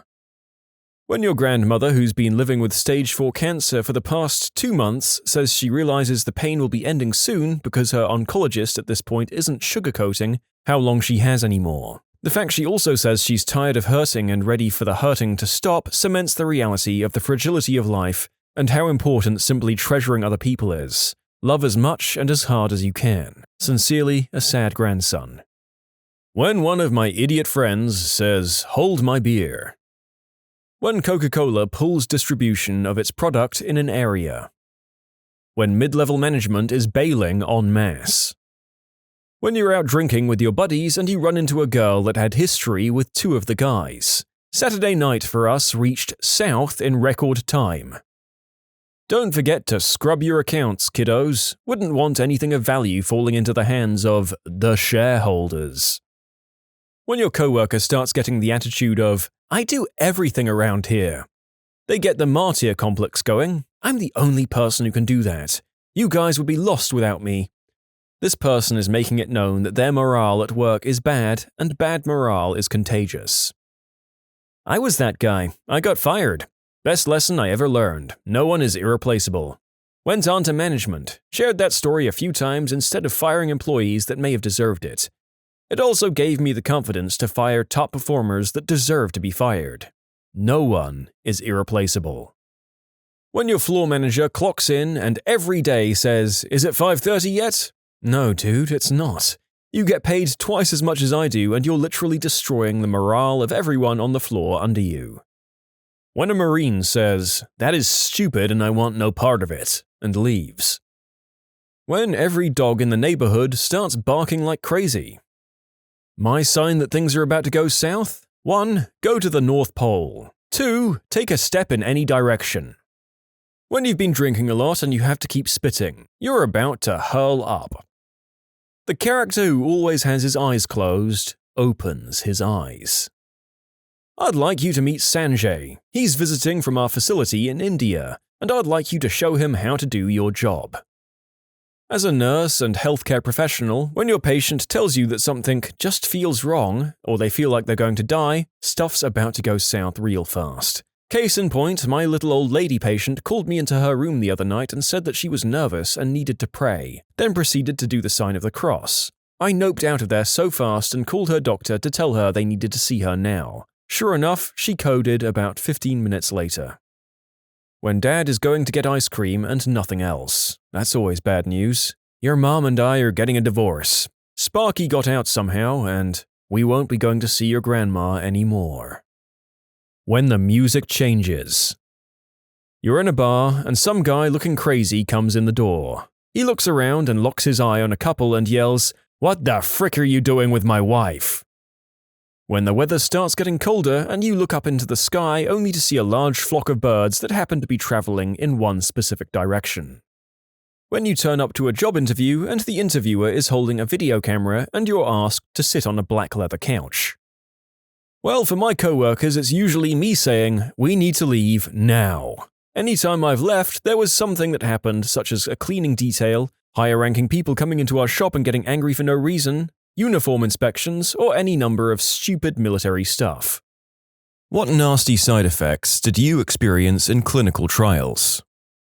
Phase 1 clinical trial for skin cream designed for emergency burn care. Half the participants, myself not included, started sloughing off sheets of skin like lepers. For the ones affected, their bed sheets or pajamas would pull away the top layer of their arm or leg. We only had one limb treated per dosage. It was pretty gruesome and the trial was cancelled after just a week. I spent a while worrying about it happening, then I assumed I was in the control group. Turns out, I wasn't in the control group, but what the cream was doing was making the skin ultra-sensitive to sunlight. Since I worked indoors and had just discovered Team Fortress 2, I didn't get enough sunlight to trigger the side effect. Gaming saves lives, people. Cal GB 10801. Did a number on my liver, but I don't have leukemia now, so I'll take it. I didn't get paid, but I got to live through for what many is a terminal diagnosis, so I figured that was payment enough.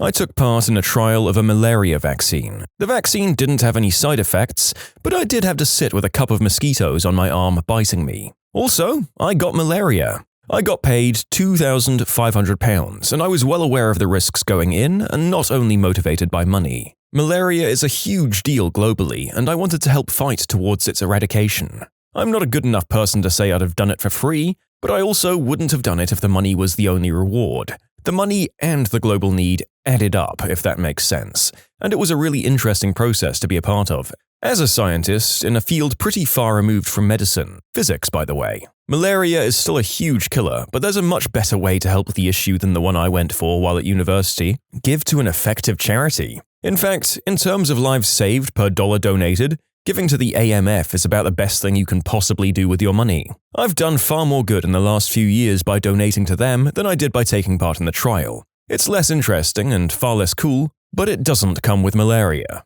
Malaria freaking sucks, but it's completely curable. I was blood tested every day after exposure, and as soon as they found signs of the parasite in my blood, they pumped me full of treatment, some synthetic quinine or something similar, according to the docs. The malaria I got was a lab strain with no resistance to the treatment, and it took about 5 days for me to feel better. Those 5 days were absolutely awful. I'm guessing that a lot of you believe that malaria stays with you for life, and there's some truth to that. Some types of malaria, the less deadly kinds as it happens, can appear to be treated, the person gets better, no parasites in the blood, but then they return much later. I got a type where this doesn't happen, but does tend to kill people with no resistance, Plasmodium falciparum. I would probably get malaria for 5 days for £2,500 to be honest, plus that's the ultimate sick day excuse. Just leave out the part where you got voluntarily injected. When I was in grad school, I volunteered to be in an experiment in the dental school. I needed to get a wisdom tooth out, and the deal was that they would test out a new filling material, and at the end, they got to keep the tooth and I would get $300 and free dental work. After the first week, it started to hurt. After the second week, the dentists were saying to take more than a double dose of ibuprofen, and keep taking more unless my ears started ringing. By the time 3 weeks were up, there were moments where I had to sit down from the pain. 6 months after they removed the tooth, I was back in for a checkup. I asked the dentist if the experiment was a failure, and she sort of smiled and said that it was going into wider clinical trials. That's when I realized that I had been a part of the control group, valiantly proving that cavities hurt. To be fair to the researchers, they can't tell you that you're in the placebo group because your perception of pain knowing that you had a placebo would skew their data. To be fair to you, I certainly hope that they outlined the risks and procedures in the informed consent, because otherwise not informing you that there may be pain involved is a serious breach of research ethics, and is a valid complaint to the IRB. Oh, don't worry, it was all done correctly, I was informed. I, like most test subjects, imagined that I got the experimental treatment and worried about the side effects, when the opposite was in fact true in this case. One of my friends went in for a research study. He got paid $4,500 to try out a new med for an issue he was having. I think it was an insomnia treatment, I'll have to ask him. Anyways, now he sweats 100% of the time and has to drink over a gallon of water a day to remain reasonably hydrated. Not worth it in my opinion. Hyperhidrosis, poor guy. Not quite a clinical trial, but in the mid-80s my father was one of the first people to accept a new hay fever vaccine. He had suffered badly year on year. A few weeks later he started losing weight, feeling fatigued and just generally being ill. He was admitted to hospital and after what he describes as hundreds of medical tests, failed to find any reason for why he was ill. The best they could come up with is that somehow a heterosexual man who had never used substances or had a blood transfusion had somehow developed the big transmissible disease of the 90s. Remember, this is back when it was still being called GRID. It was just assumed he'd get sicker and sicker until he passed away. But one day, he started to get better, which also stumped people researching that disease, because that hadn't happened to anyone else. The eventual conclusion being that they didn't know what it was, but it can't have been that. Doctors basically told him he seemed fine now and just to get on with his life. He went back to get the vaccine again the next year, but was told that it had been withdrawn after loads of people died after having it. Turns out it was just a massive dose of roids. It trashed the immune system and people couldn't fight off common illnesses. Hard to prove in retrospect, but it's assumed he came close to joining the deceased. I was in a trial for a treatment for IBD, Crohn's disease. The drug was modulating interleukin-11, basically trying to calm down your immune system so that it quits attacking your gut. It worked really well. I was in remission and I felt fantastic. Then I had my routine blood work done. You know that step where the tube is full of blood and the nurse shakes it back and forth a bit? When the nurse did that with mine, all the color drained from her face. She told me to stay where I was and sit very still, please. And she took off. Turns out that interleukin-11 is really good at making blood clot. When the nurse shook the tube of blood, it started clotting. That's not supposed to happen. Turns out my fibrinogen was so high that if I'd bumped my arm against the doorframe on my way out, I would have thrown a clot that would have killed me. A few doses of blood thinner later and I was good as new. The trial was stopped, I wasn't the only one who clotted up, and the research was shelved. I've never found a medication that was as effective for treating my Crohn's, though. This one scares me the most. It scares me more than the ones where people have died, because you could have been killed at any point and just not known how it happened. Not a failed trial necessarily, since all the data was important, but my father-in-law was a conscientious objector for religious reasons during Vietnam. The army assigned him to be an insect repellent tester. He'd spend his days in an enclosed room covered by different compounds to see how his mosquito companions would react. Some compounds worked better than others.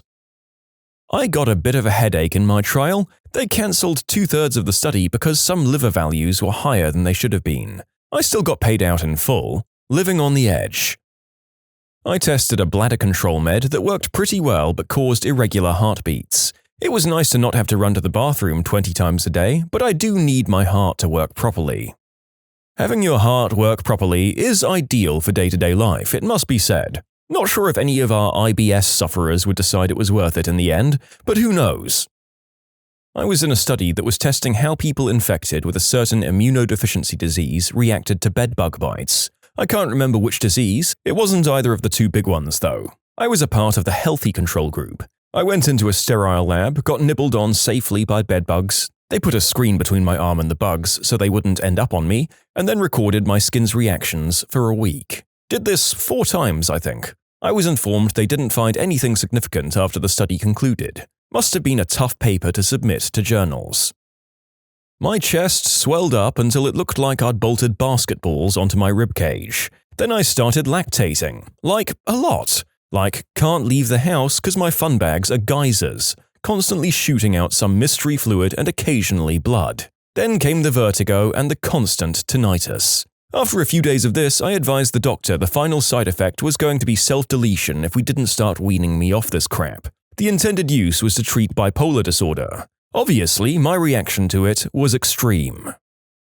My parents own a research center. We've had a patient die before. The medication was in phase 3. Phase 1 being the most dangerous, and patients stay at the research center, all the way to phase 4, which is supposed to be the most safe. Every time a patient dies while they're in the research study, the pharmaceutical company must send out a safety letter, which is kept on site with all the names of patients who died and their believed cause of death. We don't know the exact cause of death since we're not able to obtain any information after, but it's safe to assume that it was the medication, as it had 4 patients total die. Not in our site, but around the world, 4 total. Unfortunately, some patients don't even care what the side effects are and just care about the money they get paid. Some of those deaths may be because of misuse of the medication, but there's really no way to know if the patient took the medication in studies where the patient gets to take the medication home. Very new medication goes through phase 1 research after they're tested on animals, where even the diet is controlled and extremely strict. I work in clinical trials. Most of our volunteers are students. Even though there's a fairly lengthy consent process, you can tell most of the volunteers have paid no attention at all, except for the part about how much they get paid. Some of them couldn't even tell you what substance they're taking and tell me that they think they've had the placebo. There are no placebos in my studies.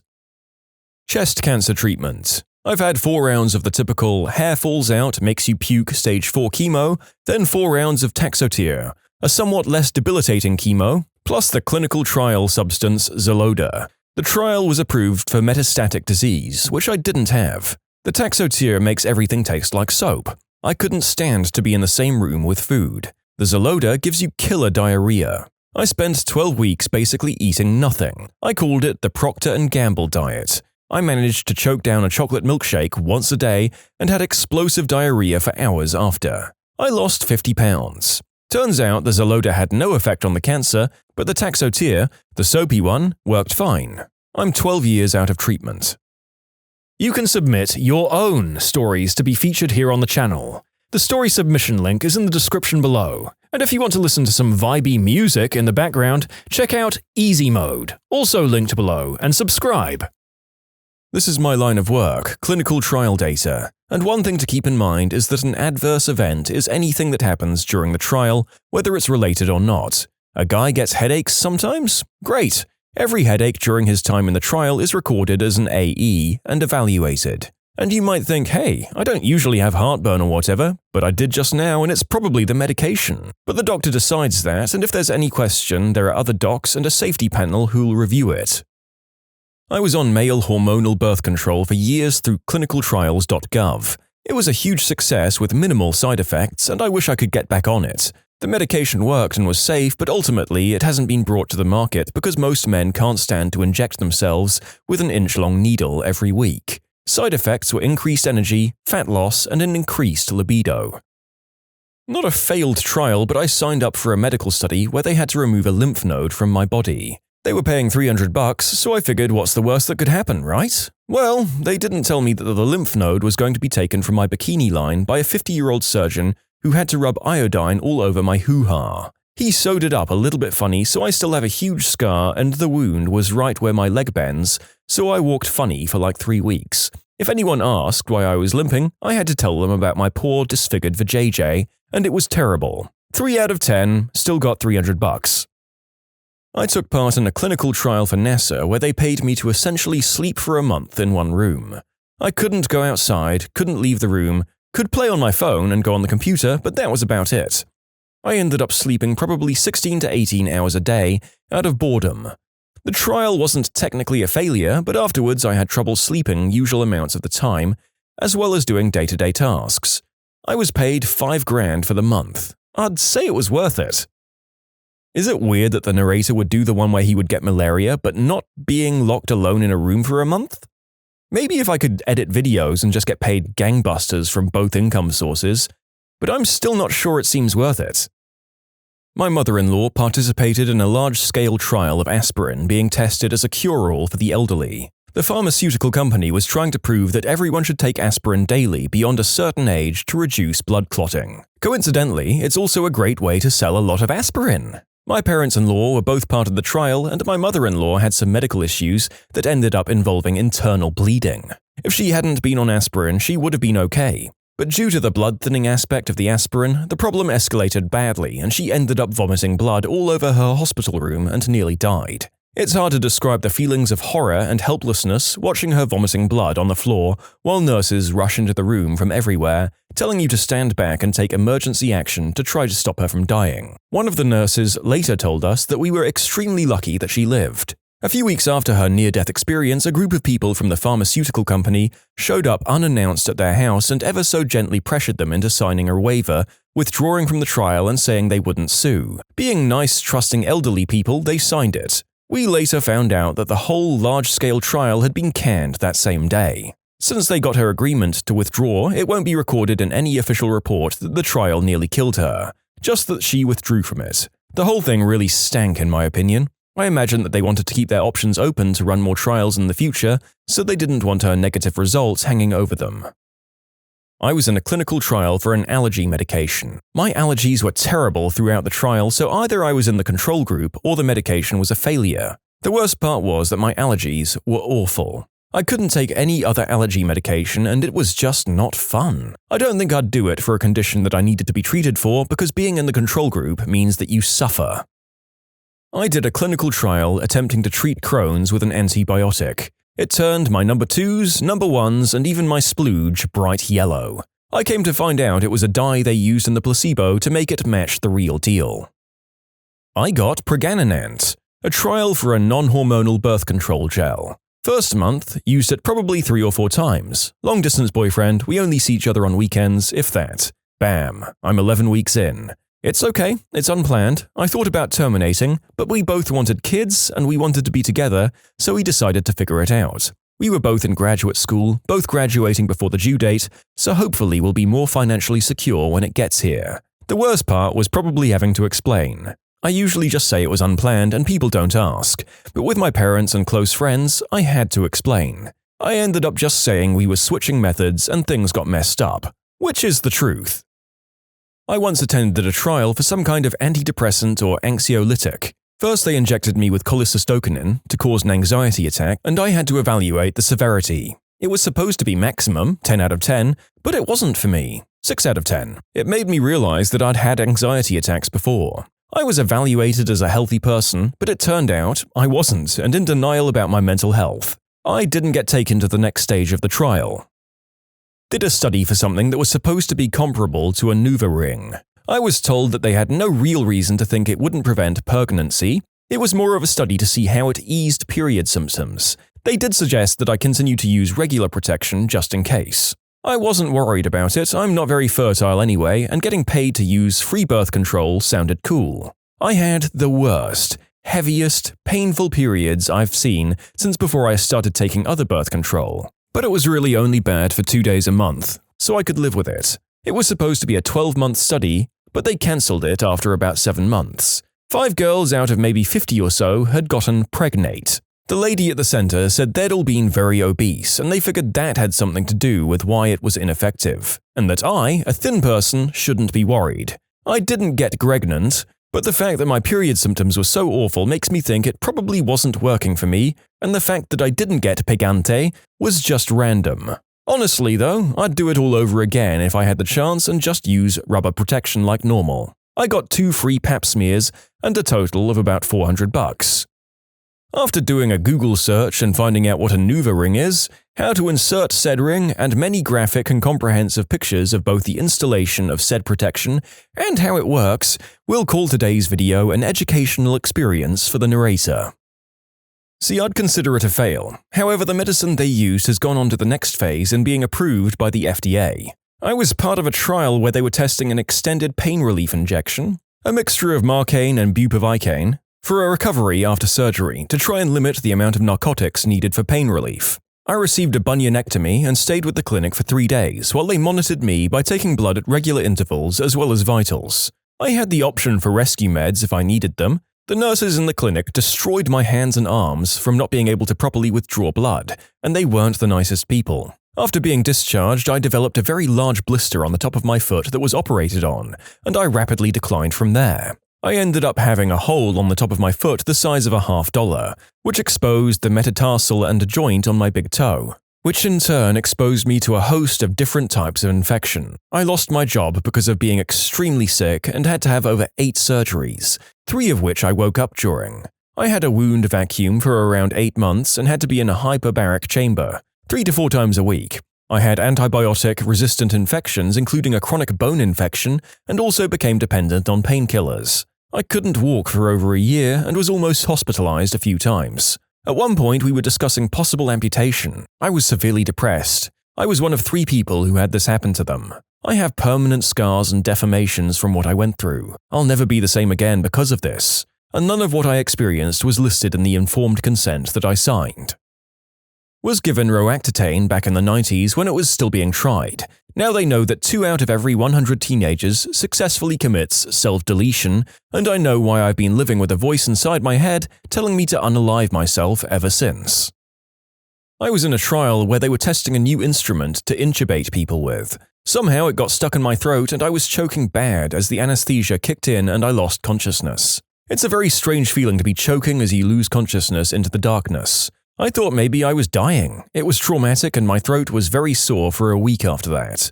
I know it was a trial and I signed up for it, but the whole thing left a bad taste in my mouth. Seemed like amateur hour. Not as severe as the other people here, but I was in a study testing the benefits to asthma sufferers overall breathing from taking Allegra. It works okay on allergy symptoms, but didn't do squat for my lung capacity or the frequency of my asthma attacks. It was nice not to have the itchy eyes though. Was in adult ADD trial to make Concerta being on adults with ADD. Every week dosage increased. Eventually dose went over 100 milligrams a day. I didn't sleep for what seemed like weeks and lost loads of weight. I really think they wanted to see how high they could take it. After a few weeks of that, I refused to be in the study if they raised it any more. My wife took part in a clinical trial for an HPV vaccine before I'd ever met her. The trial was unsuccessful in that the specific vaccine wasn't approved or successful, but it did provide the people developing the vaccine good data which helped them develop a vaccine, which did work. As far as I know, there was no adverse side effects. I was the reason it failed. It was a very well put together psychology experiment in decision making. Took hours just to be a part of. It was seeing if men or women would be higher risk takers. The people programmed video games, made long questionnaires, put together tons of work. We started as a group of 50 men and women, then split to 25 of each separately. Then 5 groups of 5. About 10 minutes into being in the 25-person group, I asked, "Wait, are we just supposed to avoid risks in this to get the better score?" We had been told it was the decision-making and not the risk-taking. Risk was the variable. When I called it out, we all tailored our choices differently. I was later banned from trials. My professor was kind of annoyed at me for that. What do you swear you saw, but don't have any proof of? When I was 10, we had a 14-year-old German Shepherd who was getting very sick. I was home alone momentarily as my mum went to the neighbors to pick up a book or something. Our German Shepherd came over, convinced me to walk outside with him, and started licking my hands. Looked at me and ran away jumping fences and never came back. He was so loyal and good to this day that no one believes me and thinks he was stolen because he would never leave. I'm almost certain that he did that because he didn't want us to see him die and wanted to go to the massive forest area and do his thing. I miss you, buddy. Those of you wondering why no one believes a kid on something that does happen a lot was that we lived in Iran at the time, and the dogs, especially rare purebreds, were usually stolen, so my family thought it was a result of that.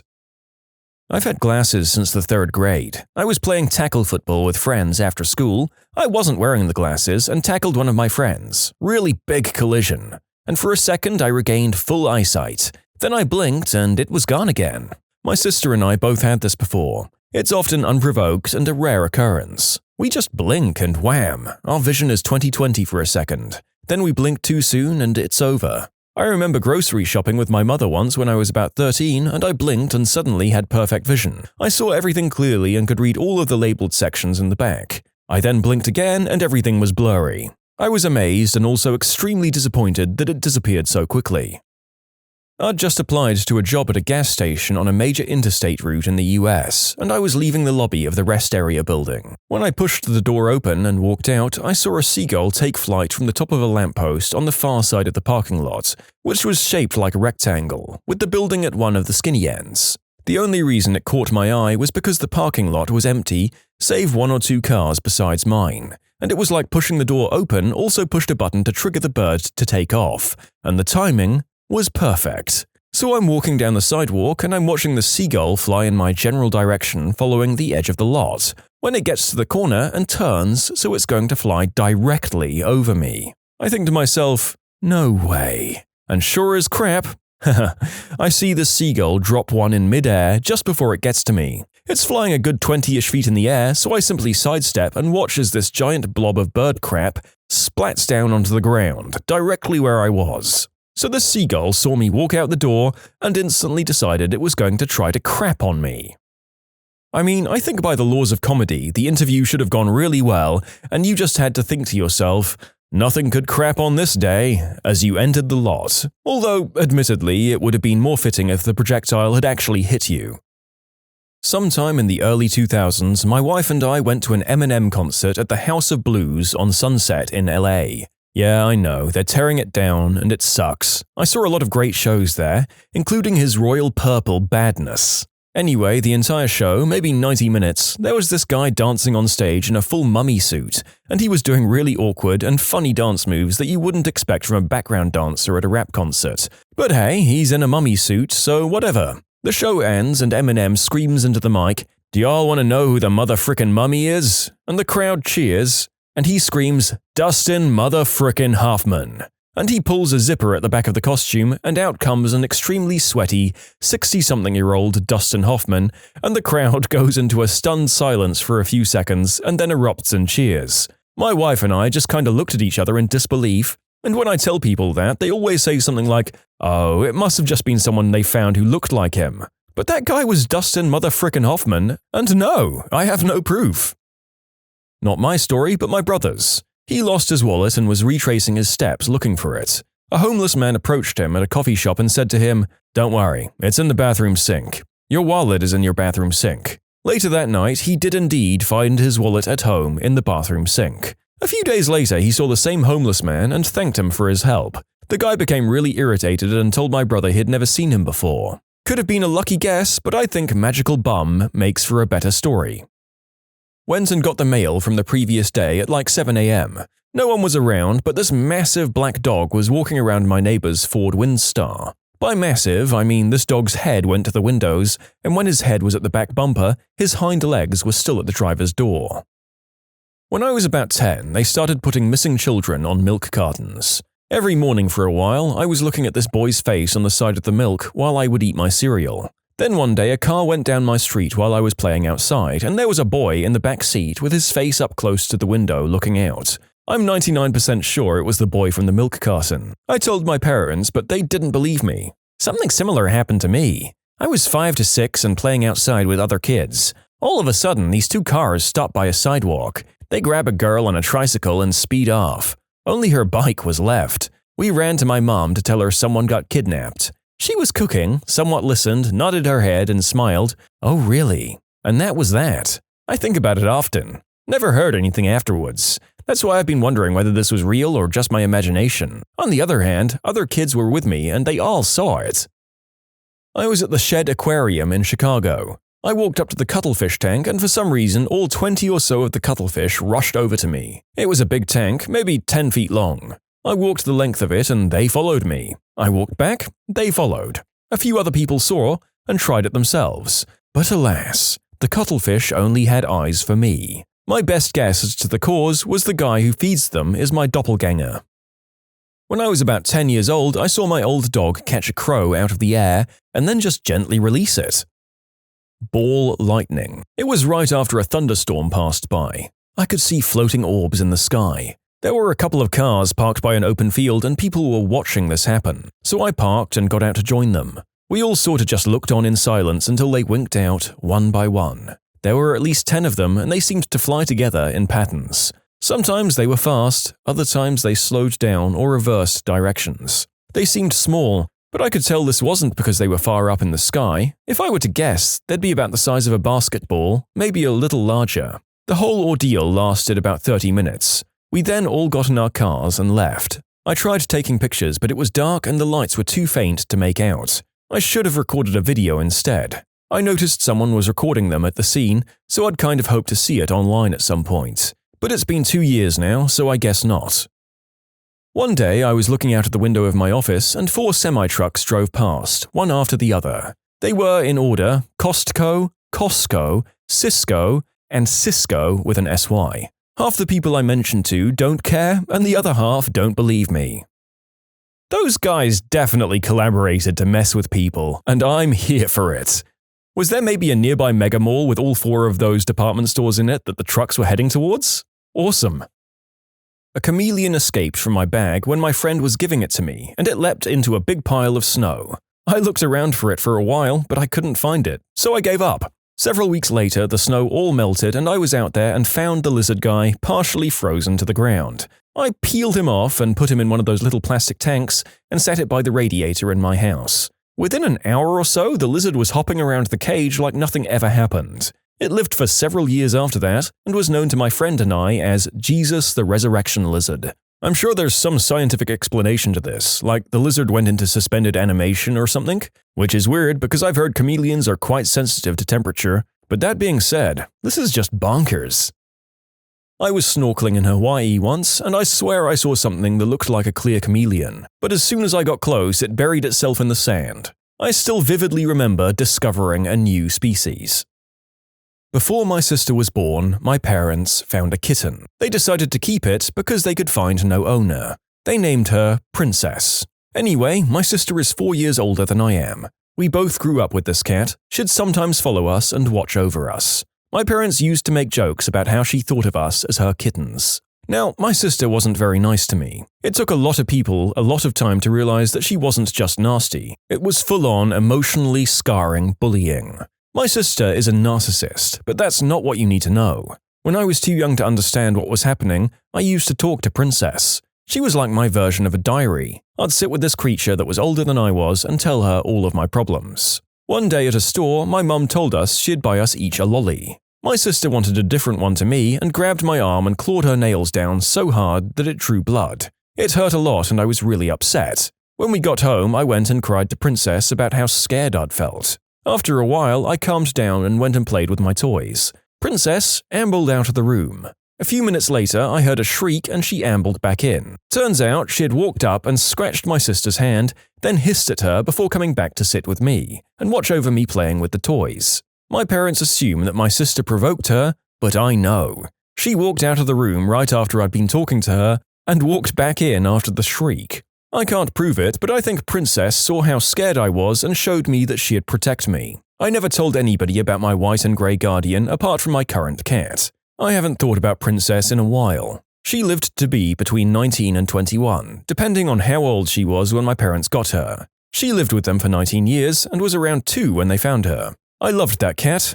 Funnily enough, my new cat was originally my sister's. She got him, then left him with my parents, and he slowly became mine. He likes to sit with me more than he likes her.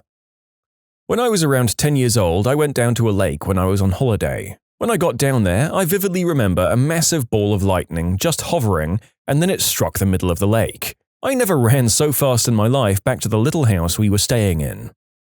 You can submit your own stories to be featured here on the channel. The story submission link is in the description below. And if you want to listen to some vibey music in the background, check out easymode, also linked below, and subscribe.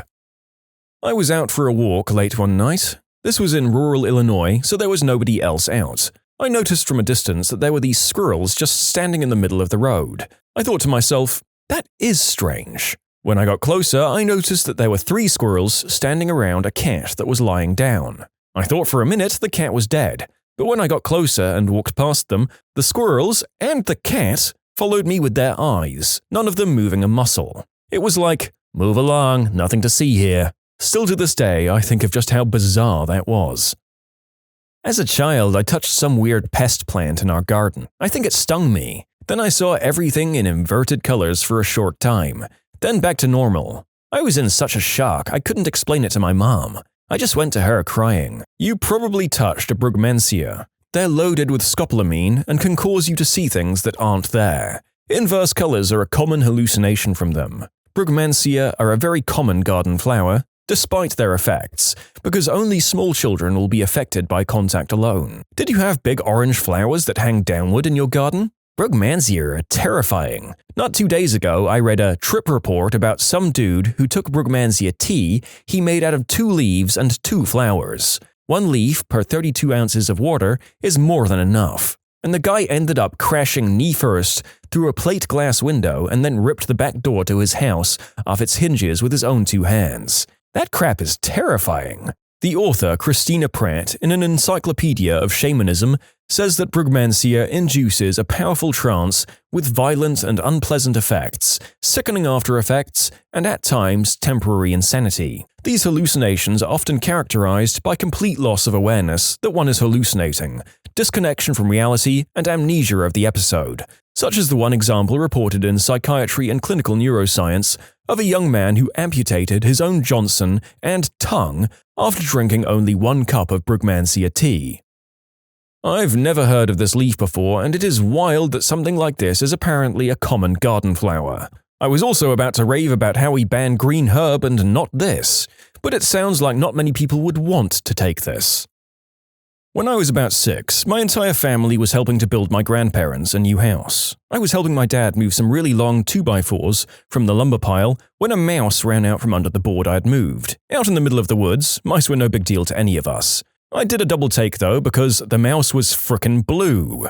I don't mean the sun reflected off its fur and it had a blue sheen to it. I mean a brilliant, royal blue. He was running fast, but I got my dad to notice it too, and he agreed that the mouse was really royal frickin' blue. We've told multiple people, my mum included, and no one believes us. But we know what we saw. I slipped on icy stairs last winter, and I swear I saw my own butt crack as I fell. No one believes me. How did that go over? Hey mom, guess what? I saw my own butt crack today. Maybe if you pulled your own head out of your butt, that wouldn't happen. When I was about 10 or 11, we were having a get-together at Grandma's house for the holidays. All of us cousins played all day, and when night fell, we played hide-and-seek, while the adults smoked and drank up by the house. We stayed on the back of the property, just having a good time. I was hiding in between a bush and the property fence when I heard the strangest sound. It was almost a scream, both happy and miserable at the same time. I jumped up and kind of shouted. All my cousins heard it, and we all saw it too. It was an animal on 2 legs, and it ran off with really jerky motions. Being the oldest by about 3 years, I calmed down the crying little ones and explained as best as I could that it was just someone trying to scare us. I've had nightmares about that sound. In my mind, it sounds like a grotesque mimicry of our joyous screams and laughter as we played. None of my cousins today will admit to even remembering the incident, although the adults remembered the commotion it caused. I've seen the dogman too. Holy crap, I came here to write about it and I saw your story. I was camping in Michigan's Upper Peninsula, at J.W. Wells State Park. It was late, around midnight. Us kids were in a giant tent, there were 9 of us. Adults drinking at the campfire. Suddenly, there were headlights shining into our camp. A ranger pulled up and rushed over to speak to the adults in whispered, frantic tones. Not 2 minutes later, our parents were scrambling to get us out of the tent. We all piled into the van, scared. My mum explains that there are a family of wolverines in the campground that are aggravated over something, so the rangers want everyone in the vehicles. We're giggling and screwing around in the van for an hour when we hear this bone-chilling cackle, like a scream. It was loud. We all shut right up and were staring at each other, and I'm wondering whether a wolverine really makes that sound when our tent we were just in was ripped apart. We watched as something collapsed it and was thrashing around for what seemed like forever. All we had was the light of the campfire, myself and my 2 cousins staring hard into the darkness behind the van, trying to make out this wolverine tearing up our canvas tent. It went still and my dad and drunk uncle ran to the tent's remains, beating it with sticks. They didn't find anything. No animal, no nothing. The scream came again as they were kicking through the remains from the woods behind the van. My uncle pointed his giant craftsman flashlight immediately in that direction, and something furry standing on 2 legs took off running, howling and screaming and cackling as it went, hooking its weird angled arms above its head. I saw the flashlight shine in its eyes, and that was no frickin' bear. We slept in our cars and left as soon as the sun was up. We left the shredded canvas tent behind, and my mum snapped a picture. I'll ask her for it next time I talk to her if anyone's interested. The ranger refunded our week plus the night we stayed, and gave us a truck bed full of firewood. I think the adults knew it wasn't wolverines. When I was 5, I woke up from my sleep and saw a man sitting on the stairs watching me. I wasn't scared though. There was something tranquil about it. I just watched him and he watched me for what seemed like 10 minutes. Then all of a sudden, he was gone. A few days later, I found out my dad was killed in Europe. I live in Canada and my parents were separated. There's pictures of me with him when I was just born, but he left shortly after that. To this day, that's the only memory I have of my dad, a ghost watching over me. I don't believe in ghosts, but I know what I saw. I've never told anyone before except my mum. My mum used to see her dead sister standing at the end of her bed, watching her for years after she passed away. It was always peaceful and tranquil, she says. She liked seeing her. But then one night it just didn't feel right. My mom got scared and shouted for her to go away. She never came back after that. Well, that's quite enough supernatural for me for one day. No thanks, dead relatives. I don't need house calls. You can all stay in Bumper Car Valhalla or wherever you are.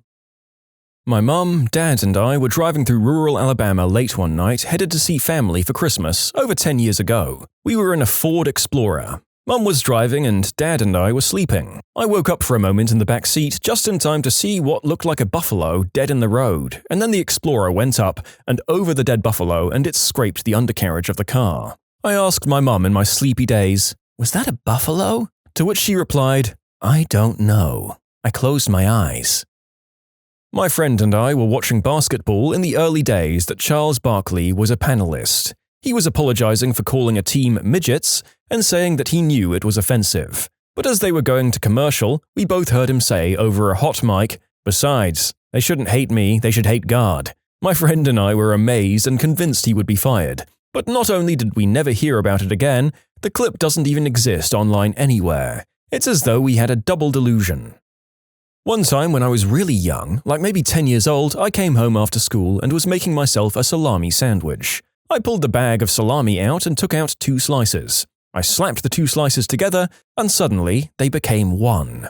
I tried my hardest to separate them, but there was no seam or anything that I could split them up with. I even showed it to my mum, but not a single person believed me when I told them. I had fused 2 pieces of salami together. Cold-cut welding. I'm in line at a cafeteria. The guy in front of me is holding out a pudding cup. Someone walking by stumbles and falls into pudding cup guy, knocking his pudding cup out of his hand. While everyone is looking at stumbling guy, the pudding cup goes a good 2 feet straight up in the air. Pudding cup guy is totally focused and at the last second, turns and catches the pudding cup behind his back. He looks at me, smiles, and that was that. No one else saw it. A monkey jumping from car to car on a busy street. I could probably draw a sketch of it even though this happened about 5 years ago. Definitely one of the most odd things I saw. Unfortunately, everyone thinks I'm telling a bad joke when I explain what I saw, or they just nod it off and continue not giving a frick. In 1994, on a farm in the southern Midwest United States, 5-year-old me has this huge yellow lab, sweetest dog in the world, who one day suddenly lost her crap barking and ran outside. Being 5, I followed her and watched her run out into the cow pasture, where the cows were suspiciously nowhere in sight, and she went toe-to-toe with a fricking grey wolf. That area at the time was definitely not wolf country. Coyote, sure, but there's no way that was a coyote. The thing towered over my lab, and I'd seen plenty enough coyotes to know that this thing was not one of them. My lab barked her damn head off right in his face, and after about a minute he tilted his head and then just turned around and disappeared into the woods.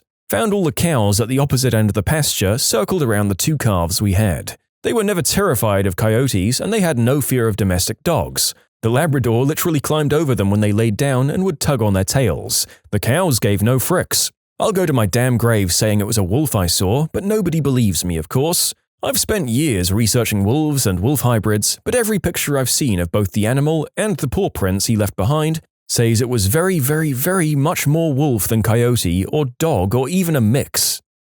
What food would you pay not to eat again? My grandma's. She's never cooked with herbs. Salt and pepper were on the table, not added during cooking. Almost everything was boiled. I don't know why. She had cookbooks. She had a garden, and when the vegetables were ripe, she brought them to die a slow death in her pot. Mine was just the psych ward fruit cup. My least favorite food when I was at the mental institution was the unseasoned powdered scrambled eggs. How are you supposed to feel better when the food itself is that depressing? Was just thinking of this today, actually. My mum used to bake unseasoned chicken breasts with a slice of American cheese on top. That's it. That's the meal. My dad once served mustard chicken. Chicken breasts left bare save for a single line of yellow mustard down the middle. Then baked until dry. He's gotten pretty good at following recipes and even adapting them a bit for allergies. But on his own, tragic. My mother-in-law's Taco Tuesday. Unseasoned boiled ground beef, then put in a pasta strainer and washed to get rid of the grease. Lettuce, tomato, pre-shredded bag of cheese, and that's it. 1 taco each. I have not been back to dinner there since, which may have been her plan all along. My grandmother-in-law had a sign in her kitchen that said, "Spices equal love." So I guess she hated us. My mom's cooking. She overcooked everything, which is why I hated any kind of meat growing up. When it takes 46 chews for a piece of pot roast, it's bad. My parents did the same. I thought my uncle was a genius chef for a brief period when I was 16, and he actually made a juicy steak. Everything my parents made needed to be drowned in ketchup to be remotely edible. They've gotten better recently, thankfully. Ah yes, the old generational differences. Boil it until it's killed without a doubt and all the evil, sinful color has been taken away. That'll make the kids grow up thin and godly. Ramen with hot dogs. Friend's mum used to make it for us when we were there. She threw the sauce packet away and drained all water. It was like eating paste with a cut-up hot dog. That's so weird because for like 50 cents more you can have mac and cheese and hot dogs, which is a masterpiece of sketchy materials. That's why I think she was soulless. Like the food. I mean, why deny us the flavor packet? My high school cafeteria served 3 kinds of cheap pizza that you just microwave, and you knew the difference by the shape. Triangle pizza was a stuffed crust pizza. It was usually good for the crust, but it was a little greasy. Circle pizza was awesome as far as I was concerned. The pepperoni was diced, and I could eat 4 of those things if they let me. But the square pizza tasted like sadness. Like the crushing reality of our impending adulthood. I recently found a pizza that tastes exactly like it. It costs 84 cents. It tasted like the feeling of a sad apartment with only a milk crate and a pillow for furniture. Boiled, unseasoned rutabaga. Tastes like 16th century serfdom, winter, and desperation.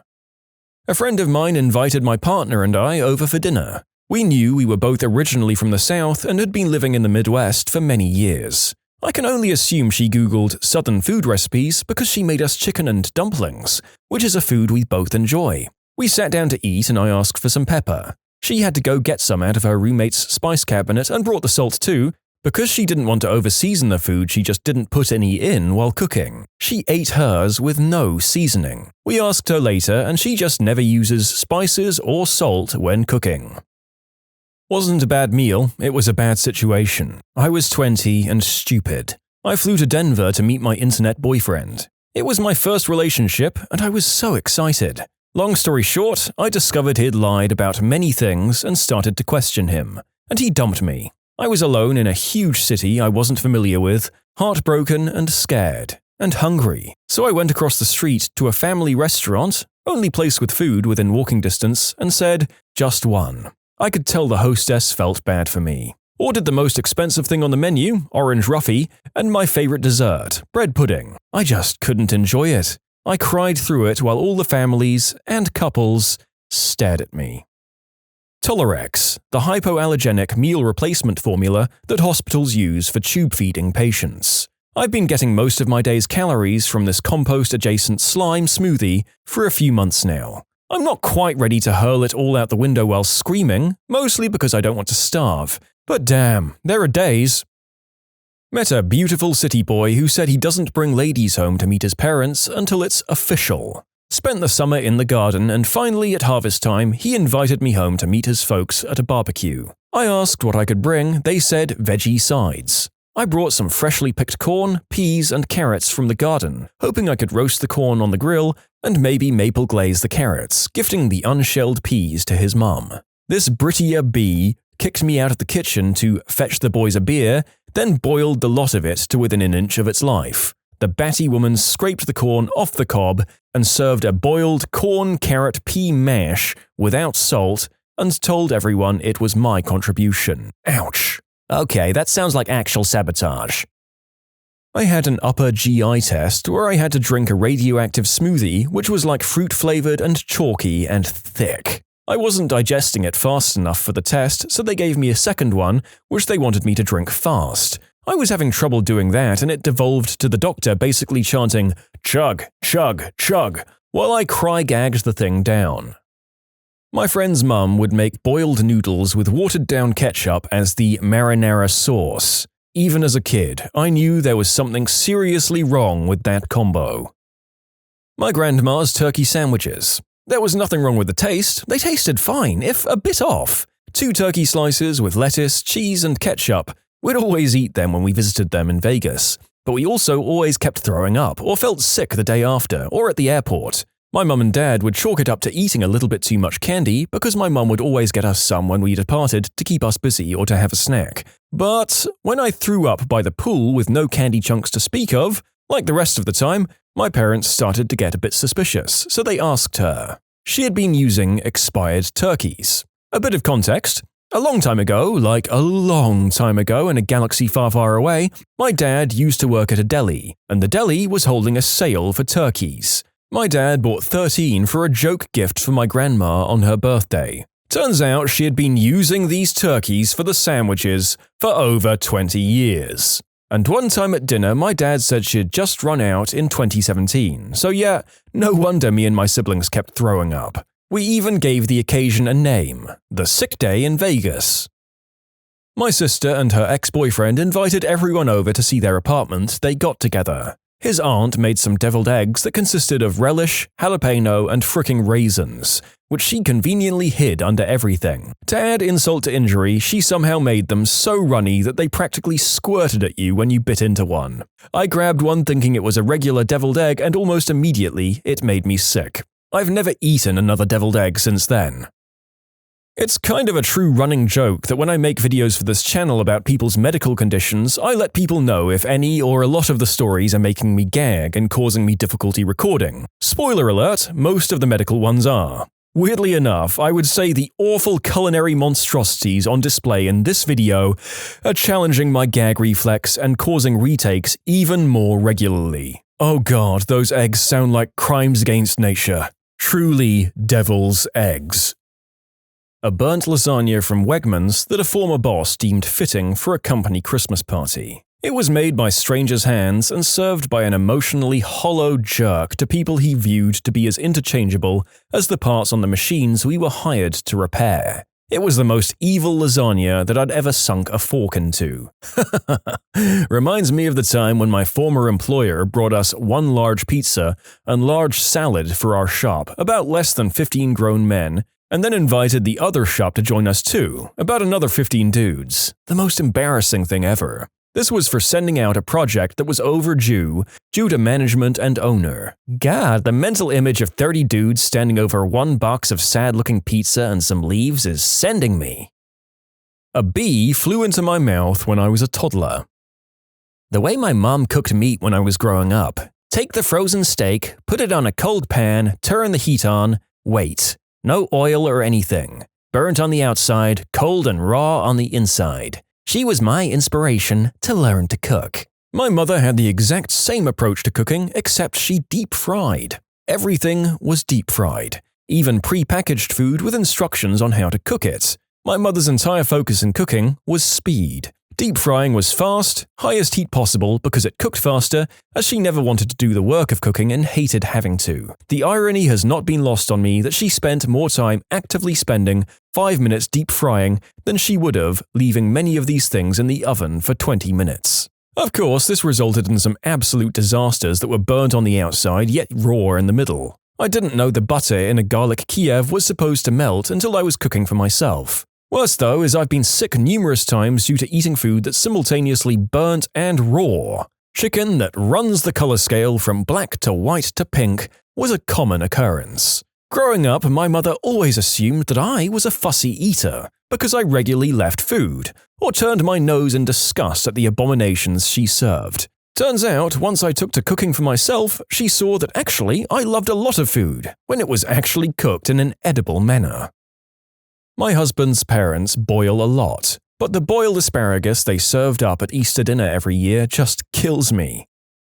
This potato salad my aunt served once. The taste is almost indescribable. The only thing I can compare it to is the taste of earwax, which I tried out of curiosity at 9 years old, don't judge me. It was bitter and saltless, and I didn't even use my fork that night because it had touched the disgusting potato slop. I didn't know potato salad could even be good until about 5 years later. Cold, plain oatmeal. I grew up in a Pennsylvania Dutch area. I love ham, potatoes, and green beans. My mother-in-law tried to make it for me. It was just processed ham cubes, potatoes, and frozen peas brought to boiling. No onion, salt, or pepper, nothing. You can submit your own stories to be featured here on the channel. The story submission link is in the description below. And if you want to listen to some vibey music in the background, check out easymode, also linked below, and subscribe. Mac and cheese without the cheese. It's like giving up on life when eating it. I'd used the cheese packet on something else and was hungry and just made the noodles. Last time I made that mistake. I was a broke college student at the time. I couldn't afford any of the additional ingredients everyone has listed to make it better. There was a time that I would take condiments from the cafeteria and put them on crackers, which I stole from the soup station in lieu of actual meals. It's a toss-up between Ina Garten's hummus recipe and a plate of red beans and rice I had at a, quote, Cajun place in Montana. Microwaved poached chicken. My mom would take bone-in chicken breasts and boil them in a glass bowl filled with water in the microwave. This grey meat would then be shredded and used for various recipes. She also nuked scrambled eggs, which made the house smell like a hobo died on a toilet. When I was in 7th grade, a friend invited me to her house. Her very waspy mum served lunch. Tuna sandwiches, my favourite. I took a nice big bite. Reader, they were olive sandwiches. Chopped up cans of black olives mixed with a ton of Miracle Whip. I couldn't figure out what to do with the salty, oily blob in my mouth. Thankfully, my friend went to the kitchen with her mum to get drinks and I spat it out onto a planter. I've never been able to eat olives since then. Was at a relative's house, she dumped chicken legs into a greased 9 by 13-inch pan and covered them with a 28-ounce can of tomatoes. Baked at 350 Fahrenheit for a long time. Chicken cacciatore, she said. No salt, nothing. 2 ingredients. Had a tightwad friend make dinner one night. It was plain rice with boiled chicken. No spices or flavor, it was plain chicken and plain rice. He didn't even put salt in the chicken water. Creamed chicken on toast. It was my parents' way of saying, "We don't really want you kids." Chickpeas. Just rehydrated chickpeas. I was a student and had finals and didn't leave the flat, but I ran out of other food. In the morning, I ate a bowl of them that had soaked overnight, washed up, and then left the dinner chickpeas to soak. This was for a number of days. It was miserable and ruined them for me. Well, we all had our student meal routines, no matter how awful they were. Thinking back on mine makes me feel terrible. Porridge twice a day, with tuna pasta for lunch. I swear that eating bottom-shelf tinned tuna every day for 2 years must have given me some level of mercury poisoning. It's just unclear how much. Oh well.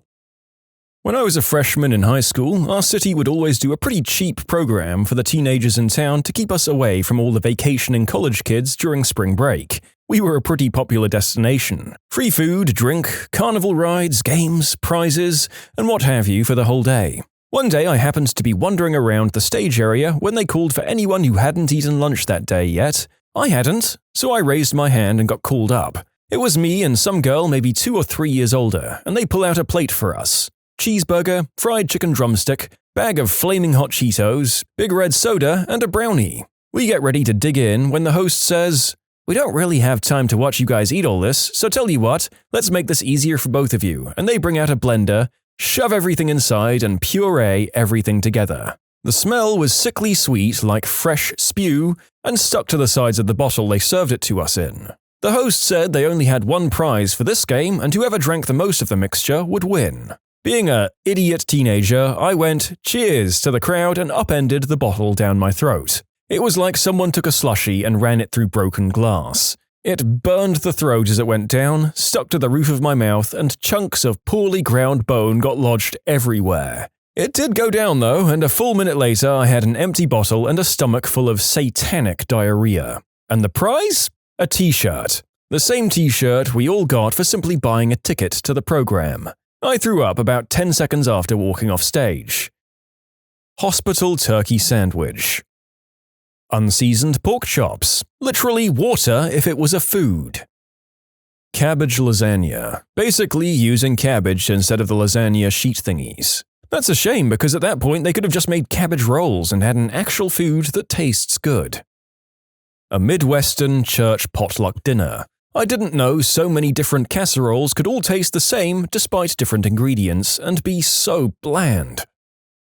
My mother-in-law once made a grilled cheese sandwich by placing a slice of cheese between 2 pieces of bread and then nuking it in the microwave for a full minute. They always do everything 1 full minute at a time. That's the way us kids could safely make a grilled cheese without using the stove. But we toasted the bread first and then nuked it for about 10 minutes or so.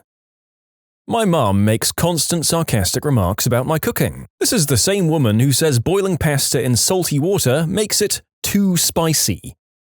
Luku. It's a staple in the Congo. You take the root of the manioc plant, soak it in water for a while to remove the cyanide, dry it and then pound it into a flour. To make a meal, you simply mix it with water. It has the consistency and taste of Play-Doh. Cyanide, you say? Yeah, it causes problems when people are really starving and don't want to wait the couple of days until it leaches out. Some eat it raw, and there were some deaths due to cyanide poisoning. My mother-in-law brought us a chicken soup soon after I had a kid. She's not a good cook, but had recently learned you can make soup from a rotisserie chicken carcass. It's so easy. You just put it in the pot and add water. Well, there's a little more to it than that if you want it to be a good soup. So we got boiled chicken water made from a few days old carcass. She didn't boil it long enough to be flavorful. There were no seasonings. She didn't put salt in to make it healthy. She put canned green beans in it, which is like one of 2 foods my husband utterly despises for reasons she should well know. And celery. Bland, celery-flavored mushy bean and old chicken water. I'd rather she'd tossed me a can of Campbell's. Growing up in England in the 60s and 70s, there's a reason people from all over the world told jokes about the food there. My favorite joke about England is, I can't believe they had the audacity to destroy so many cultures to get spices and then never use any of them. I used to sleep over at one of my friend's houses as a kid, and his mum would make breakfast for us. Same thing every time, scrambled eggs on white bread. Not toast, just cold, straight out of the package white bread. It just tasted weird and soggy and limp with those eggs on there. I was always secretly wondering what the heck the deal was. We were 60 seconds of toasting and a touch of butter away from a perfectly decent breakfast, but their whole family ate them that way, on cold, boring white bread, so I just kinda sucked it up and did it. It was so disappointing. And it's not like they were poor either. They had a fairly huge house in a damn pricey part of Long Island. The dad was a dentist, and they were doing fine. Just didn't like toasting things, I guess. Growing up, we had this square Tupperware thing for transporting sandwiches in. I learned if you cracked 2 eggs in that, some salt and pepper and mixed it up and microwaved it, it'd like poof up a bit and cook, and make this perfect sandwich-sized egg to put on the white bread. That, plus a slice of cheese and mayo on 2 slices of white bread, were had quite often. My pop saw me eating one day and was like, "That's gotta be nasty, right?" So I offered him a bit. He liked it so much he had me make him one. And that was my first baby step into becoming the redneck Iron Chef I am today. Thank you for your service, Redneck Iron Chef. May you make Guy Fieri forever proud. Also, no thank you. Sincerely, the food snob narrator. A cheese quesadilla that was just a tortilla folded in half with a sprinkling of shredded mozzarella cheese inside, served with a leaf of lettuce and 1/3 fat sour cream. For dessert was a blueberry bagel with mayonnaise. That particular college roommate was banned from making dinner ever again. Some more details, as I wasn't expecting all the responses I'm getting. The tortilla was a processed, generic disc of preservative-laden flour, acquired by another roommate from some bottom grocery store shelf, with a handful of flavorless Kraft mozzarella cheese. Literally just folded in half, not heated or anything. There were 4 of us living in that apartment, and the roommate responsible had never prepared food in her life, which was understandable. But she kept arguing with the rest of us that she didn't need cooking lessons, and so she was no longer allowed to feed us her culinary concoctions. That mayo on bagel sounds like a hate crime, and I can't stop laughing. Decided to get in better shape. I'm already in okay shape, but I just needed better. Grilled chicken, white rice, and cucumber was my meal of choice for 3 months straight, apart from snacks, breakfast, and pasta for lunch, twice a day. At the end, I could not physically take a bite out of chicken and got myself a greasy burger. My weight-obsessed grandma once gave me, when I was 7 to 8, what she said was going to be Parmesan chicken, but turned out to be a piece of chicken with a sliver of Parmesan about 3 centimeters across. It wasn't even food, it was a passive-aggressive statement about my weight. It did later turn out she'd also tried to get me and my brother to eat Stackers, basically crystal that makes you not hungry, because she thought we were fat, which we weren't. We're both fine now, this was about 10 to 15 years ago, and we're now living a healthy life. That, or the first time I tried to make my own food. I ate pasta. Literally just pasta. Probably a cheap supermarket sausage roll. Tasteless pastry, tasteless sausage with low meat content. Your thoughts instantly flit to lunch lady Doris grinding up gym mats. Weight Watchers and Slimming World recipes, all based on fricking chopped tomatoes and stock. Who'd have thought seasoning had so many gosh darn calories? Boiled broccoli without any spices. No wonder so many people hate it. You just boil the taste out of it. Add salt at least, it's not that hard. This is coming from someone who likes broccoli. As a kid, I ate grass that tasted better than boiled broccoli. I was a weird kid. To be honest, as I'm writing this, I kinda want to eat some grass right now. I had an ex whose mum made meatloaf with the following ingredients: ground beef, breadcrumbs. There was no ketchup on top, no seasonings of any kind used. I swear it was like something that I imagine them feeding to prisoners in the hole or something. I lost my McRib virginity recently, realized it's no different from a frozen rib sandwich from a vending machine. When did you realize that you were hanging out with the wrong crowd? I had a buddy in high school that told me he had thrown a party at an empty rental property and had left some stuff there the night before. He asked me to help him retrieve it so that they wouldn't get busted. We got over to the house and he goes into the backyard. He slides one of the side windows open and climbs in. After a few minutes of rummaging around, he starts handing me things through the window. A radio, DVD player, some DVDs, among other things. At that moment, it dawned on me we were robbing this place. I set everything down on the ground and without a word got in my car and drove off. Apparently, he panicked when he noticed I was gone and thought we'd been caught. Supposedly, he took off out the back door and jumped the fence. He knew I wasn't into that kind of stuff, so he never really gave me any crap for that. Prior to this, there were some warning signs about his lifestyle. I had an old, small pickup truck with a sliding back window. He taught me how to jimmy it open with a screwdriver and use the antenna to fish my keys out when I locked them in there. Saved my butt on more than one occasion. When I hadn't been invited to see any of them in 3 months, I was always initiating contact, and they all hung out without me practically every day without ever inviting me. My husband did the same thing. One day he stopped texting people and wanted to see how long it would be until they texted him. The answer was never. This hits home for me. I'm going through the very same thing right now with a group that I've been pretty close with for years. All of a sudden, I see things pop up on Facebook about the hangouts and stuff that they're having, and different things that they're all doing together. Everyone is linked but me. I even made it a point to mention it to the guy that usually organizes everything that I would like to be included in next time. 2 days later, and they were all out having dinner for one of the guy's birthdays. No invite. That stuff hurts. The same guy that organizes everything will just send texts just to say hi to me, but nothing ever comes of it if I try to get something set up to chill. I don't think I'm very far from dropping it entirely. No one wants to be the guy that feels like he has to beg just to hang out. They didn't like one guy they used to hang out with, so they peed in his soda one after the other. When I fully realized I was hanging around with a group of people that didn't just identify with vampires or romanticize vampires, but actually believed they were vampires. In my day, it was girls who dressed like Stevie Nicks and thought they might be a witch. Oh, we had plenty of those too. One in particular stopped speaking to me after she insisted she could control fire with her mind, and I helpfully pointed out how her mystical gestures were creating a draft. Look, as someone who was in the drama class club at school, I may or may not have been involved with some of these people, short and long term. It's generally okay as long as you talk to them one at a time and not in a group when they start to get really into it together. When I was at school, I hung around with 2 guys who, in hindsight, were real buttholes. They always got me into trouble, and I never made any effort to stop them or actually see the light, so to speak. More fool me. Anyway, there was this other guy, who I'll call Jeff, and we picked on him a bit. For anything, really. His hair, shoes, whatever. Fast forward a few months, and I'm sitting in a music class. I'd fallen out of grace with the 2 friends I used to spend most of my time with, and the tables had turned.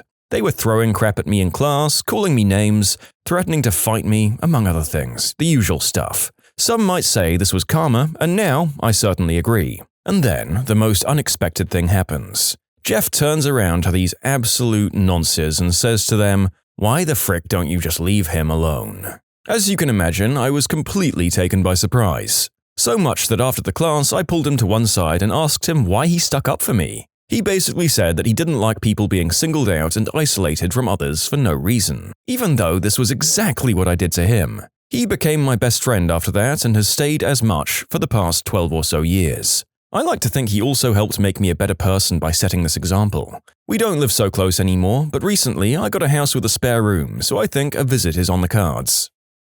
When my friend, whose butt I was injecting roids into, called me to threaten me because he was paranoid that I'd told the cops he was dealing substances, I stopped talking to that whole crowd afterwards. Mine failed to pay rent because they spent it all on substances. I had one roomie that couldn't pay rent because she spent it all on substances as well. She pawned a bunch of my stuff, games, CDs, jewelry, while I was at work and gave that money to me to pay rent. After reading through these others, my story of disagreeing with one friend and getting isolated by the rest of the group feels sort of lame. They kept talking crap about people. Not just people we knew, but strangers that walked past in the street as well. I just realized at one point that I didn't give a crap if someone was wearing an ugly scarf or whatever it was that really bothered them at that moment. When they Drano-bombed the house of a girl on the spectrum, I didn't go and there was no serious damage to the house, but police got involved and there were huge consequences. This was in middle school and the poor girl was scared and humiliated, didn't come back to school for weeks. After that, I looked at who I was hanging out with and decided to seek better friends. I'm just glad I didn't take part in it. It was 15 years ago and I'd still feel guilty about it. 2 friends in high school that I once spent a lot of time with started trespassing on a property in town where the owners were away for months at a time. Finally, they broke in and started going all through this furnished home, taking stuff and just using it for fun.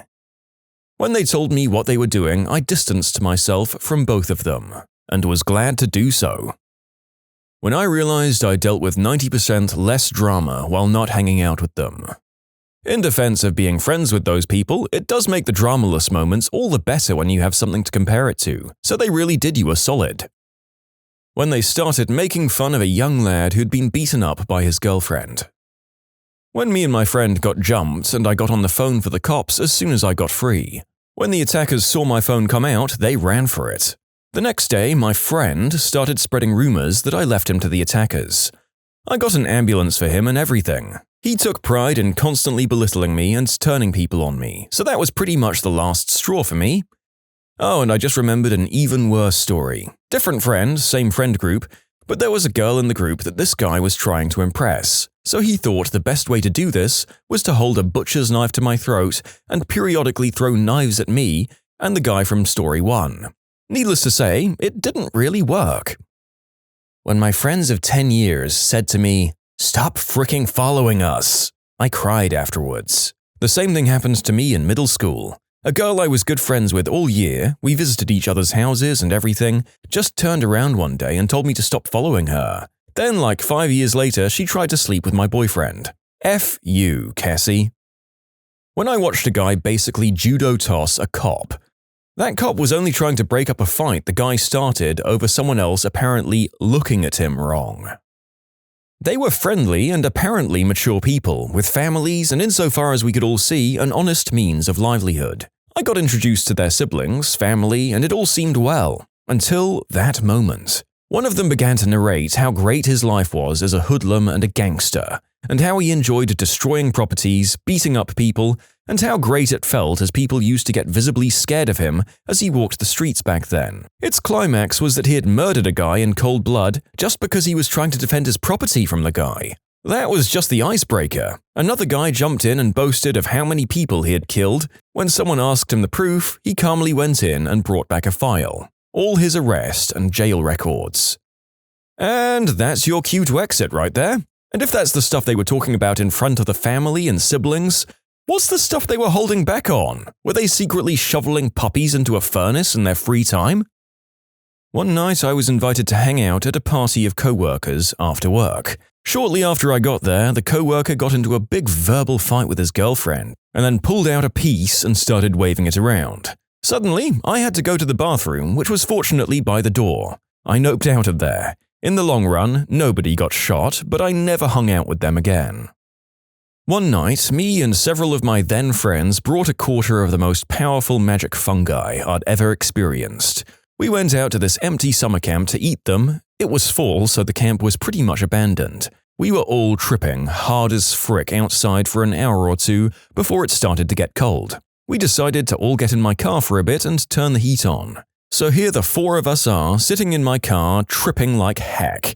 At this point, friend A spits a loogie into his hand, stares at it for about 5 minutes, and then turns to friend B and screams, "You mother fricker!" snatches the keys out of my ignition and runs into the woods. And that was the last time we saw friend A that evening. For the sake of brevity, I'm going to fast forward through the part about us having no idea what happened to him, starting a search party, friend A's father coming to the camp and taking my license plate number, me having to break into my parents' house at 2 a.m. to steal their copy of my car keys. I got the car in high school, they still had theirs. We finally got the car out of the woods and back to my place and part ways. When I woke up that morning, I found out the police had taken my car while I slept. It turns out that when friend A hocked up that loogie, he thought it was splooge. He then turned to friend B sitting next to him and assumed that friend B had made him suck his eggplant. He took my keys and ran into the woods. Called his parents and told him what he'd just done to friend B. They took him to the hospital and called the police. When they ran tests on the loogie and found out it wasn't what he thought it was, nothing actually happened. The police dropped everything, but not before luminol and blacklighting my whole car. Talked to a friend whose father was working in the hospital that night, and it turns out friend A had armed police officers outside his hospital room because he was convinced that friend B was going to come back and make him finish the job.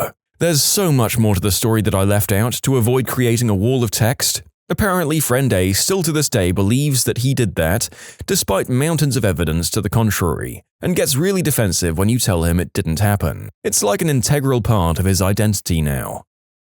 You can submit your own stories to be featured here on the channel. The story submission link is in the description below. And if you want to listen to some vibey music in the background, check out easymode, also linked below, and subscribe. When I noticed that saying really intimate and personal things made me feel vulnerable and foolish and didn't get much of a response from my friends. I grew up with the wrong people, and to be honest, I enjoyed most of it, but I realized about 3 years ago when my daughter was born that it wasn't the lifestyle for me. I hope this is still relevant, because I'd like to share my story. I grew up at the football stadium in Italy, and at 14 years old I started hanging out with a bad group of ultras, extremely dedicated fans which you find all across Europe for those who don't know. My parents would give me money to buy tickets and go on the coach to away matches, but they didn't know just how drunk I would get and exactly what kind of things I did.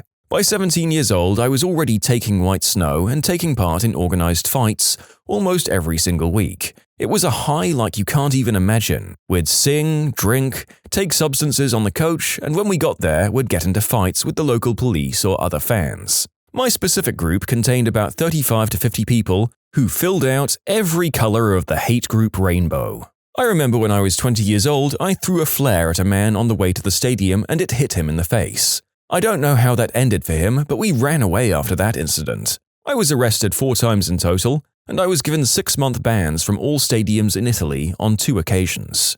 Anyway, when I was 24, my girlfriend remained pregnant, and I still didn't stop going, even though she asked me to. I finally realized what I was doing wasn't fair for her, when maybe around 1 month before she gave birth, I was almost arrested again with my friend, and he was carrying a knife with him.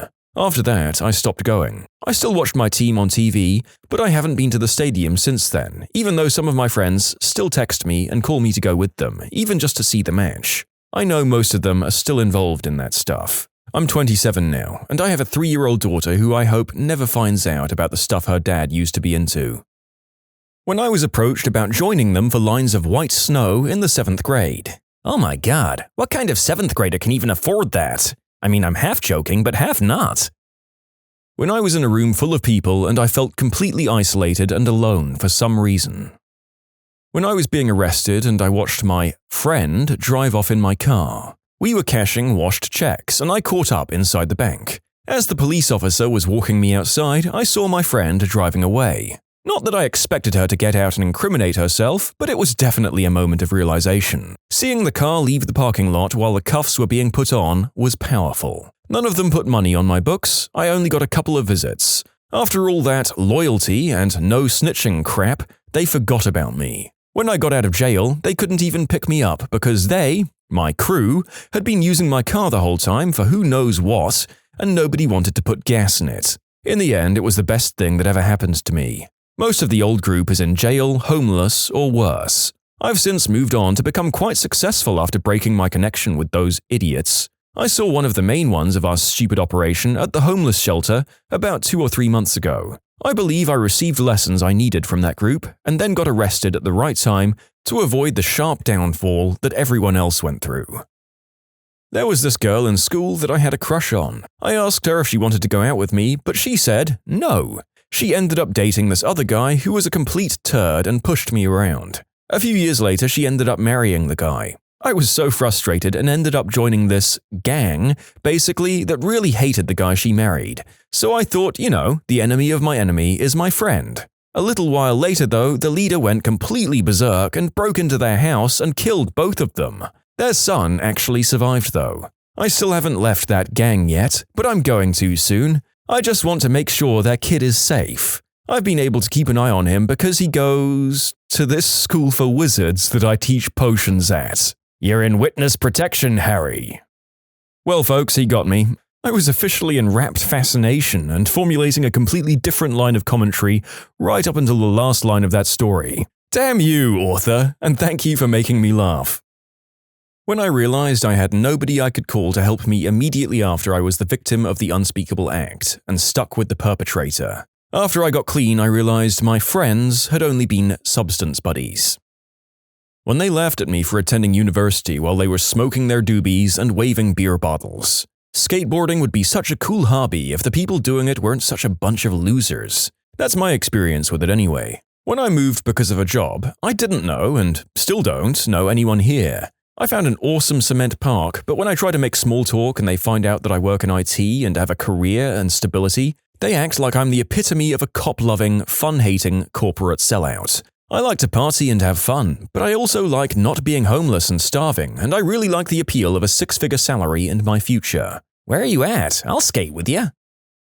When my ex was in the hospital and everyone was too busy to drive me to see her, I realized the wording may confuse some people. She was admitted to the ER because she had almost fainted or had fainted. I get a text from her saying that she was going to the hospital. That was the text, no details other than that. That's when I called people. There was a tight-knit group of people I'd started hanging out with in high school. We started hanging out outside of school when they invited me to, well, what turned out to be a mass make-out session. It was this weird kissing menage with people swapping partners and kissing in groups. None of them were dating each other. They acted like it was the most natural thing. Oh, you have to go? That's a shame. Everyone give him a goodbye kiss.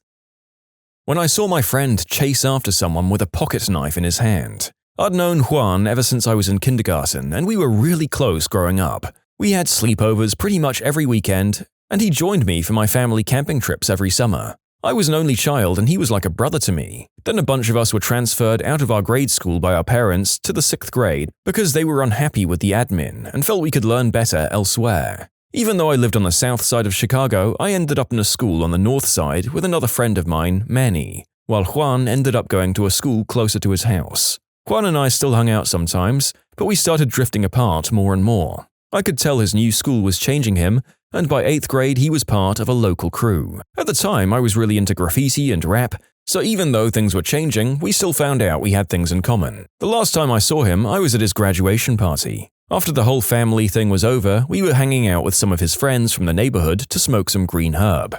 Then Juan and I decided to go for a walk. I had a backpack full of spray paint, so we went up to the train tracks by his house to hit up some trains and walls. I put up my name and he put up his gang's tags. As we were bombing this one wall, we hear a voice from below. There's this guy yelling up at us. I don't remember what he said, but it drove Juan crazy. I'd never seen him like this before.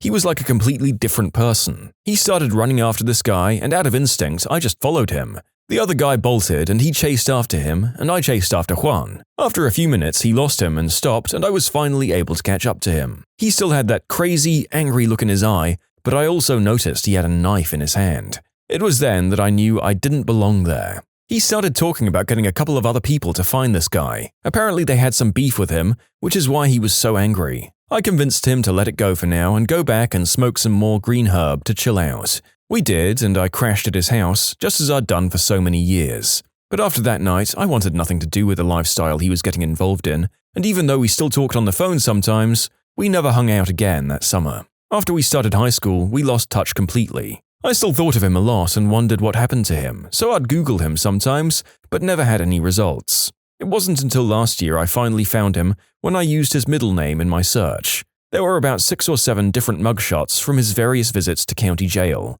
mostly on possession charges. It made me sad, but at the same time I was glad I didn't go down the same path. I hung out with the wrong crowd during my freshman year in college, mainly because we were from the same high school. All they ever cared about was talking about other people behind their backs. It was a bad breakup to say the least, but I was happy with the friends I eventually got in the succeeding years.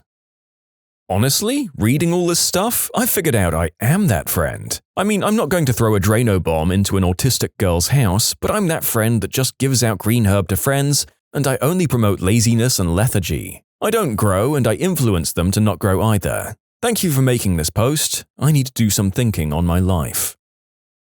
What did you find out about someone that changed the way you looked at them?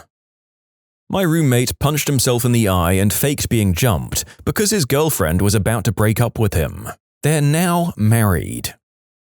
My cousin was adopted when she was a baby. This is a family secret as everyone in the family but her knows. I've known since I was 5. What really sucks is that she already had a suspicion and when she was 16 asked her mother, my aunt, and was told straight up that she wasn't adopted. The reason why she was suspicious? 1. A great uncle came to my grandfather's funeral and when he shook hands with my cousin he said to her face, "Oh, this is the girl that, my aunt's name, adopted." 2. She learned about blood types in biology class and her blood type couldn't have matched with her parents. 3. She's technically of different ethnicity than us and it's pretty obvious. Another thing that really sucks is that my aunt has a lot of small business investments, but she lamented to my dad that she didn't want to give any to my cousin in her will. She wanted all of them to go to her brother, her biological son, and she thought sending my cousin to university was already more than enough. Now my cousin is very detached from the whole family, immediate and extended, and somehow everyone thinks something is wrong with her. I've told my parents that I thought it would be best for her to just know she's adopted, but my parents wouldn't meddle in my aunt's family business. It's a cultural thing. My father admitted that he pressured my mother into a termination before my brother and I were born. It was a huge wake-up call that kept me from going down a pretty crappy road with a guy I worked with, but I'll never forget the look on his face when he admitted that to me, and I will never tell her that I know. I found out my grandpa used to sew big pockets into the inside of his jackets so he could more effectively shoplift. I witnessed a friend secretly trying to suck his own eggplant. He was successful, forever unsure whether to give kudos or not. Good lord, I don't know why he decided to do that secretly with his friend presumably in close proximity, or maybe that's what he needed, the risk of being caught. I guess congratulations? With a big old tangible question mark at the end. I know a guy I grew up with who was hit all the time by his on and off alcoholic lumberjack father. One day the dad died from some heart failure or whatnot, and when the cause of death report came out, it claimed he had been conscious after the incident had happened, before he had died. My friend had told the police he hadn't been home, but had biked to a friend's house to see if he wanted to go play basketball. I found out later, at a party where we were drunk, when I asked him how it had been to come home to a dead dad, that he had been at home all the time and had heard his dad scream and gasp in pain and fall over, but that he had just stood there, first empty, then smiling as his dad withered in pain and slowly expired into unconsciousness and died. Then, when my friend was certain that his dad wasn't waking up again, he called 911. Don't hit your kids and expect them to come through for you. I found out my dad had won the lottery. He won around 250 grand and has never told me or my brothers. It took some digging to find, so I never told anyone, because I figure if he hasn't told his family, then he doesn't want anyone to know. I mean, honestly, good move on his part. People come out of the woodwork for that stuff, even if it isn't a lot of money. And anything you give them as a gift when you win is never enough. Best friend, mid-30s, visits his parents and relatives late on Christmas Eve 2014, and quietly comes in late through the rear of the house carrying gifts. His extended family are in the living room discussing how it's surreal that he doesn't know his aunt and uncle are his real parents, and his parents are his aunt and uncle. Turns out at 17, they had him while dating in high school, and gave him up to the older, childless married aunt and uncle who had been trying to conceive for many years. The stress of trying to have a child gone, the adoptive parents then had 3 kids in 4 years. His cousins. His real parents married a few years after his adoption and went on to have 3 children. His biological siblings. To this day, everyone thinks he doesn't know, and he's never let them on to the fact that he does. He has no hard feelings, but it was a shocker. When my cousin was 5 or 6, he wasn't part of our family yet. My uncle met his mum and they fell in love and moved in with each other. My cousin was still with his dad and my uncle and aunt were trying to get custody, but her ex was a very wealthy man. Apparently, he was a terrible father and was doing some pretty awful things to my cousin, but it was hard to prove and her ex had some really good lawyers. My uncle was not a rich man, but they needed money for a lawyer and a special therapist for my cousin so they could win the case. He robbed his workplace for the cash to pay all the fees needed to get my cousin away from his dad. My uncle's work found out and had him arrested. He had to go to jail for 2 years. He told my family and everyone that he got a job abroad and had to leave for a few years so that he could pay for my cousin's lawyer. Everyone in my family still thinks that he went abroad to make extra cash. Only me and his wife know that he was in jail. My cousin is a very successful, well-adjusted, happy man now. He doesn't really remember anything about living with his dad. My uncle says he'd do it again 1,000 times if it meant my cousin grew up safe.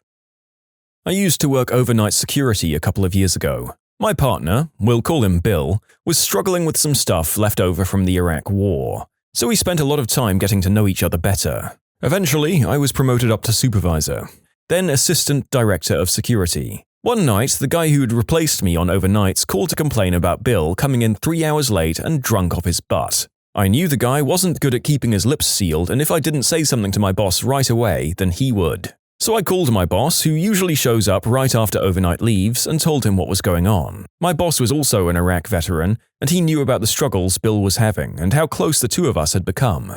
So I felt it would be better coming from my lips. My boss came in early, caught Bill red-handed, and suspended him for a week. I'm instructed that when he gets back to schedule him for day shifts so he can be supervised. We kept the whole thing hush-hush and assumed he would improve once he was on day shifts. So I do exactly that. Bill was elated to be working with me again and with our other buddies during the day. We were like one big family, kind of. I really miss that place sometimes. He got better at his job, started sleeping regularly, and stopped drinking. Bill told me he was back on days because he wanted to be. He was tired of overnights. He never told me about the drinking, and I never told him I knew. We both kept that secret until he decided he didn't want to be alive anymore, and ended things a few months ago. Rest in peace, Bill. You're missed. When he made that fateful decision, no one knew anything was wrong. It was a normal day with the usual jokes and whatnot. 60 people from his tribe, he was a Native American, came to town to bring him home. It was a rough time for everyone. If you're thinking of doing something like that, please reach out. Thinking of those around you. Please. Damn. Posting this really stirred up all those emotions again.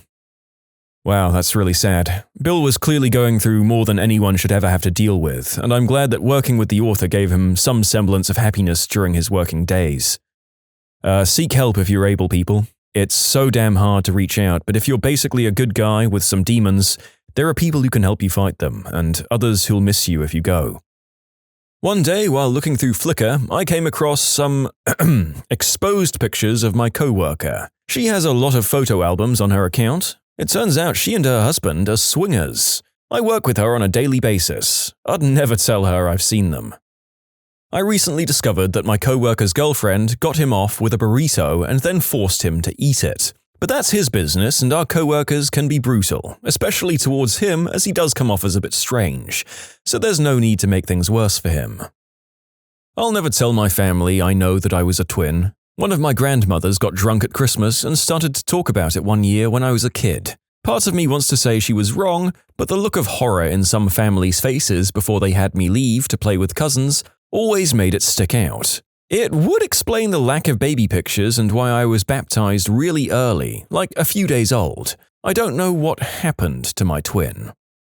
When I first got married, my sister-in-law was living with us. One day while she was at work, she called and asked that I email her something from the desktop. This was prior to texting and email on phones being so prevalent. I used her laptop and her Outlook to send the attachment. I checked the sent items to make sure it went through with the attachment and found an email she had sent to someone else of a bunch of pictures of her with lit candles shoved up her behind. I never said anything, but had to start hiding all of our stick candles in fear that she'd desecrate my Yankees. My ex used to go through my browser history and emails. She never found anything, but always thought I was up to something. I know this because I read her diary every day. Sheesh. Sounds like you two were made for each other, buddy. This one is a bit darker. My mum passed away a few years ago from cancer. She went in for an operation for something mundane and they found out that she had it.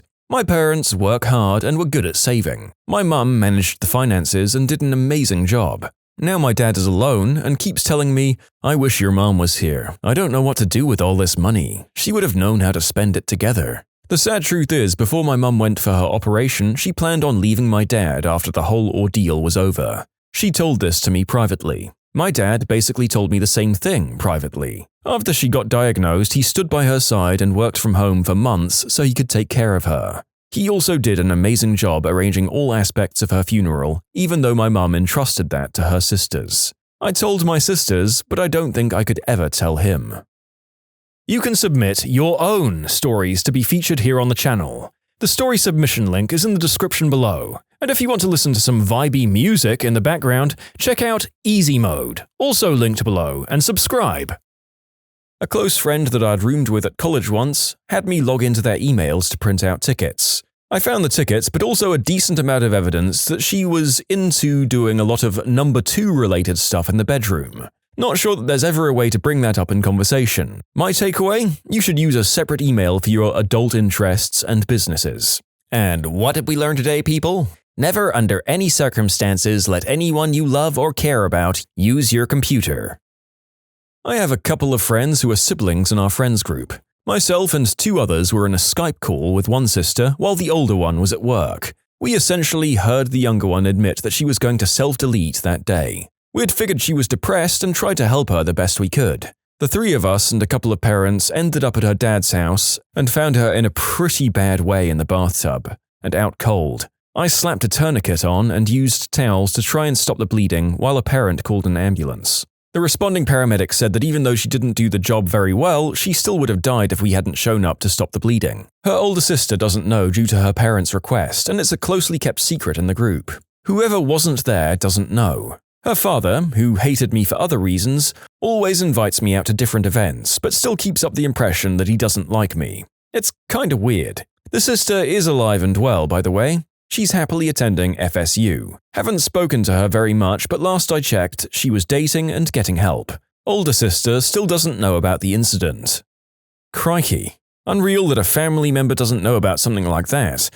But I'm not sure how I would have broken the news to her after her parental request. Maybe she'll eventually tell her sister of her own accord, but at this stage, maybe it's better she doesn't tell now, after keeping it under wraps for so long. Up to them. One of my good friends is positive with a transmitted disease. I found out through the grapevine and immediately understood that I shouldn't know that about him. I've never said anything about it to him, but I've made a distinct effort to be more available to him as a friend. I figure if he ever wants to tell me, he will. If not, he could still use some kindness in his life. A bummy kid we had to gently eject from a gallery opening spent his exit begging for a few bucks, offering to suck anyone's eggplant for $10. It was an odd moment anyway, capped by an odd, sad offer. Later I went out on the fire escape for a smoke. In the alley below was a straight acquaintance, like square straight, married with kids and a boring career, leaning against the wall, bum guy's head bobbing against his crotch, getting a $10 beige from a sketchy hobo. My first instinct was to make some noise, my second was, I just don't want to be involved in this, and of course, upon re-entering the party, the acquaintance's wife was the first gosh darn person who spoke to me. Hey, have you seen Bob? Is he out sneaking a smoke? It was a weird moment. I've said nothing for a decade. When my brother came to visit for the holidays, he left his iPad on the counter and had Reddit up. I saw his username and that he had a ton of post-karma and went back to my computer and looked him up. Cuck content. Most of him and his ex-wife. Some with his new fiancée. It was pretty traumatizing. I teach improv and found out that one of my students is a former senator who had to give up his seat due to allegations of cheating on his wife with younger women. It's so weird because he's such a nice guy and I've met his family. When I say younger, I didn't mean under 18, just 20 years younger than him, and he's 40-something. I know that my cousin was the victim of the unspeakable act in her apartment in her sophomore year of college, and that her roommate arranged it as some form of sick revenge for dating one of her exes. It's led to her becoming a danger to herself in the past, and she went from a vivacious, outgoing, bubbly woman to one who barely goes anywhere besides work. I know because my grandmother remembers stories and information freakishly well, but not that she's supposed to keep some of these things secret. Classic case of finding out what kind of adult content someone is into watching. On New Year's Eve, my mum's friend asked me to connect her phone to the Bluetooth in her car. It takes about 5 seconds and one button to do, so I agree to help. She unlocks her phone, gives me the keys, and I got into the car. Phone is connected and I want to test out the speakers and crank the volume up. I opened Google Chrome to play some music and I'm greeted by a very adult video that indicated my friend was into some very specific stuff. I noticed she had 45 tabs open. Curious if she had an impressive 45 such adult videos open, I looked at the other tabs. One was a video where a girl was vacuum sealing plastic wrap onto her hoo-ha. There were also some of women doing the deed with things that decidedly weren't other human men. I had quite enough of that and put some music on. Speakers were good, got pretty loud with decent bass. A buddy of mine had complete control of his parents' finances because his mum will not fricking stop sending email scams her money. She's told that each one of them were scams. It doesn't matter what it is, it's a scam. She's been told how to behave to keep herself safe from it, like, oh my god, your son is arrested and need X, Y, and Z information. Oh, so what's my son's name? What's my name? What jail or prison are they in? And there's nothing wrong with her, my buddy just says she's gullible. He doesn't get it. It's causing him so much stress. My dad cheated on his wife with my mum. They still weren't divorced when he started seeing my mum. Even Ma doesn't know. A manager in my office handed me her phone to look at a picture and got distracted talking to someone else. A text came in from a woman who talked quite graphically about what she had done to this manager the night before. I handed the phone back and pretended not to have seen the text. I didn't have a clue she was gay. And hopefully you respected her privacy completely and took that particular knowledge with you to the end of either of your services with that particular company. And good on you if you did. That my grandmother was secretly a spendthrift and victim of fraud. Both of my grandparents passed away recently. My grandfather had been in poor health for the last several years of his life. My grandmother was his caretaker and she herself was in relatively good health. It was quite a shock when my father and I found her dead in the garage from a massive heart attack. My grandfather, heartbroken and confused, died 3 months later. When we started to go through their belongings to settle the estate, we found tons of worthless things that she'd spent their money on. Now, my grandmother loved to shop, but we had no idea her addiction ran this deep. In addition to the myriads of junk, we found hundreds of letters from people who had scammed her into giving them money. The kinds of scams where they'll send you $10,000 if you send them a check for $1,000. I can remember just sitting down at the kitchen table with unsent letters she had written to people, asking them where her checks were and why they'd lied to her. It was heart-wrenching. So her spending addiction of worthless trinkets and thousands of dollars spent on get-rich-quick schemes basically bankrupted them and we knew nothing about it. We never even suspected it because she was vice president of a bank for 42 years. She was always good with money. I always thought those Ponzi schemes and deposed royalty email kinds of things were loads of crap. Who could fall for them? Well, now I knew who they targeted and why they were so successful. Everything's been settled now, but it was a really tough year for my dad. In short, grandparents died, discovered my grandmother had spent all of her money on worthless trinkets and had been victim to internet money fraud. My sister's boyfriend, while a great guy now, was a troubled youth. He grew up with his grandparents, as his dad was in prison and his mum is unreliable. Substance use. Once he was a teenager, he was so angry at his grandfather for some reason, so he used his toothbrush to clean the toilet. Funny, right? His grandfather contracted a bacterial infection so bad that he ended up losing all of his teeth and now wears dentures. I'll never bring this up to him because he's genuinely a changed person. I knew him when he was in high school and he's nothing like the person he used to be. One of those sidebar ads for adult content used a picture of one of my friends. Co-worker had really off behavior. Had a spot out by the dumpster that he'd do his various substances at, constantly tried showing me pictures of his pet snake, feeding on rats. He'd stop and stare at the young female customers and make weird remarks about them. I did a little bit of internet sleuthing and opened a whole can of worms of awful things that he had done and been convicted for. His new address was a city away from his old address. On a hunch, I made a call to the local parole officer, and yep, he hadn't registered in a year. His PO rolled him up and sent him back to jail a week later. I never told anyone how his PO had found him. It wasn't easy to turn him in. I felt like a snitch while I was creeping on the guy and hesitated a few days. The final straw was learning that he lived in a house at the end of a dirt road with a new old lady who had, you guessed it, a young daughter. I'm in a fantasy football league at work. I was over in the fantasy football Reddit and saw a post that was identical to a question my work buddy had asked me that day. I looked at his username and he used his real first name. Checked his user history and yeah, it was definitely him. Instead of spoiling it with a, "Ha, gotcha, buddy," right then and there, I've been following his posts and giving him bad advice on drops he should make and lopsided trades he should specifically make with me. This all started 2 years ago and he's since dropped out of contention and is now a basement-dwelling bottom feeder at about 9th or 10th place. When you subscribe, make sure to hit the bell to turn on notifications. Put the playlist on in the background to finish listening to all the stories, or if you want some vibey music to put on in the background, check out easymode. If you like Am I the Genius, give Am I the Jerk a shot. Everything linked in the description.